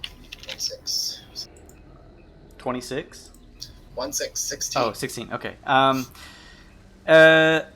From what you can tell, there wasn't any particular target. Although you did get the sense that, similar to what Ras said, it's waiting for you guys to be caught off guard or in areas that are full of vegetation and cold, dripping rain of water that would... From your insight check, you get the sense, after Aesop probably pointed out the stuff that he found out with his nature check, that it is attempting to clear out or catch you guys in areas devoid of heat sources. I mean, I guess as long as we are the ones creating the fire, we can fight it anywhere. Suppose.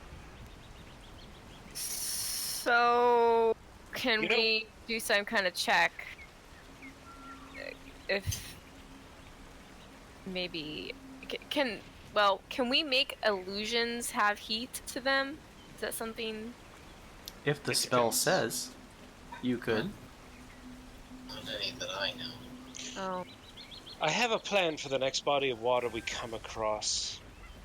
I keep running this idea through my head, and no matter what, it just keeps coming up the same. I'm going to have to be the bait for this. Ras turns and says, Well, we're past the waterfall. Does anyone remember what the next area is? Can I make a history check? Yeah, can we try to check for it? Sure. Fucking Jason's just banking on the ones. I got a 19. Alright. Anybody What was else? it? History? History check, yeah. 14. It's like that's a total of 20, not 19. Oh, nice. Sun Kong, you remember that there is a Rarthak village, but past that you're a little unsure. Glosse, you had a good look at the map before it burst into flame, before handing it over to Sun Kong. You remember at the top of the map was an area that looked marked to be with a symbol of what looked like a geyser. Yeah. There's your water. There's the geyser. And heat source. Doesn't quite work with the plan I had, but I suppose if there was going to be a place where this creature would attack us, it would be there. I Tell us also your have. plan. Maybe we can better facilitate it. Well, like I mentioned, I can create oil. Oil sits on the surface of water and is still flammable. I figure if I lure him into a placid pool of water, I can fly up and then douse the oil on the water's surface with a source of fire. You guys can make a nature check if you'd like. Natural 20, Jason. Oh, yay! First roll me a d10,000, and then we'll wrap up this session. What? Can I get I across feel like the I just river? got here. I know. You did. Yeah, Ringkaz, you and Nvidia figure out how to get across the river, and then we'll close out the session. Glosse, give me that d10,000 roll.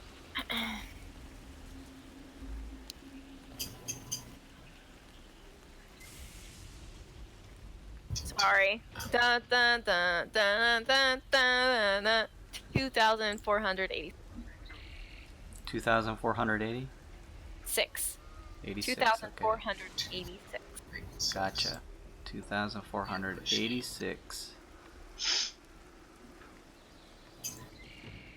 Glosse, something begins to badly itch at your feet. Oh no. I take my shoe off and You look at pull my... one of your boots off and look inside and see that it's full of termites. Horrified, I will throw both of my boots off, and I will go to the stream and like dip my foot my feet one at a time in the stream, and then You're washing your feet off when, as you are making your check, trying to think about the area up ahead, the waters of the river washing your feet off reminds you that geysers are extremely hot. let's just go back to the fishing village. What? No, this could work. Could it? Oh, okay. I clean out my fucking boots. We can't turn back now. What would Kunk think if we turned back now? He retreated. I'm sure he would understand.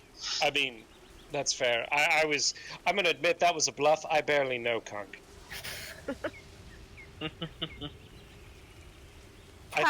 Tactical retreat.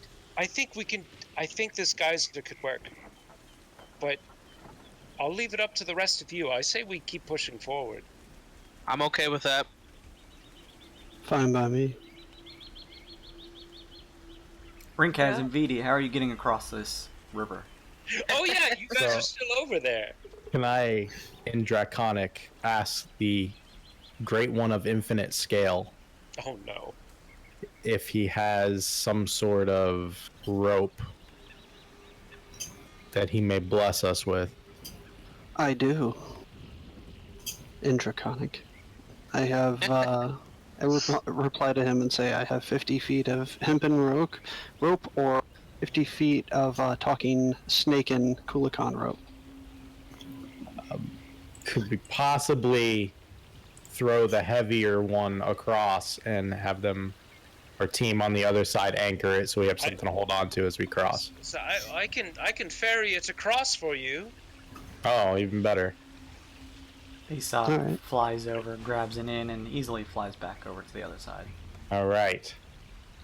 Alright, What are you guys on the other side tying it to anchor it? Is there like a rock or something? Yeah, for sure. Yeah. Just have Clatter sit on it. Oh, yes. Here we go. Tie it around them. I've got 10 foot of chain. I'm going to wrap it around me and him, like hand, so in case he falls, I'll have a better grip on him. Sounds great to me. 10 feet of chain. That's 5 foot, 10 foot movement in between. So you guys have a rope going across to what are you guys tying it to your side? Another rock or something nearby? To me. Okay, so one rope to you, anchored on the other side, and then a chain going from you to Nvidi? Yes. Okay. Alright. You guys, are you using a tensor floating disc, Nvidi, or are you guys just trying to make it across the rocks? Alright. Has it been 10 minutes for that bardic inspiration to wear out? When's the last time Glossa gave it to you? Right when they cross. No, not yet. Okay. Tensor's disc is going to take 10 minutes to summon. I'd rather run with the inspiration than Okay. try to summon that. Roll me a acrobatics check to make it across the wet outcropping of rocks. Add advantage, please. Alright. And then similar to you, Rinkaz. Gotcha.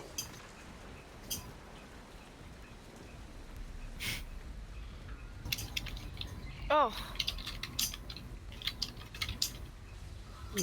And the inspiration.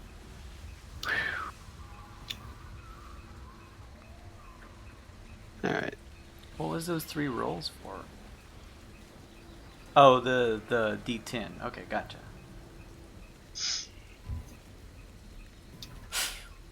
Alright, what is that 15 total for you? Yes. And he slowly makes his way. His foot slips a little on one of the rocks, but he continues making his way across. 17. Along with Rinkaz, you guys are using the rope to help kind of pull you along. You're able to both make it across safely to the other side. oof.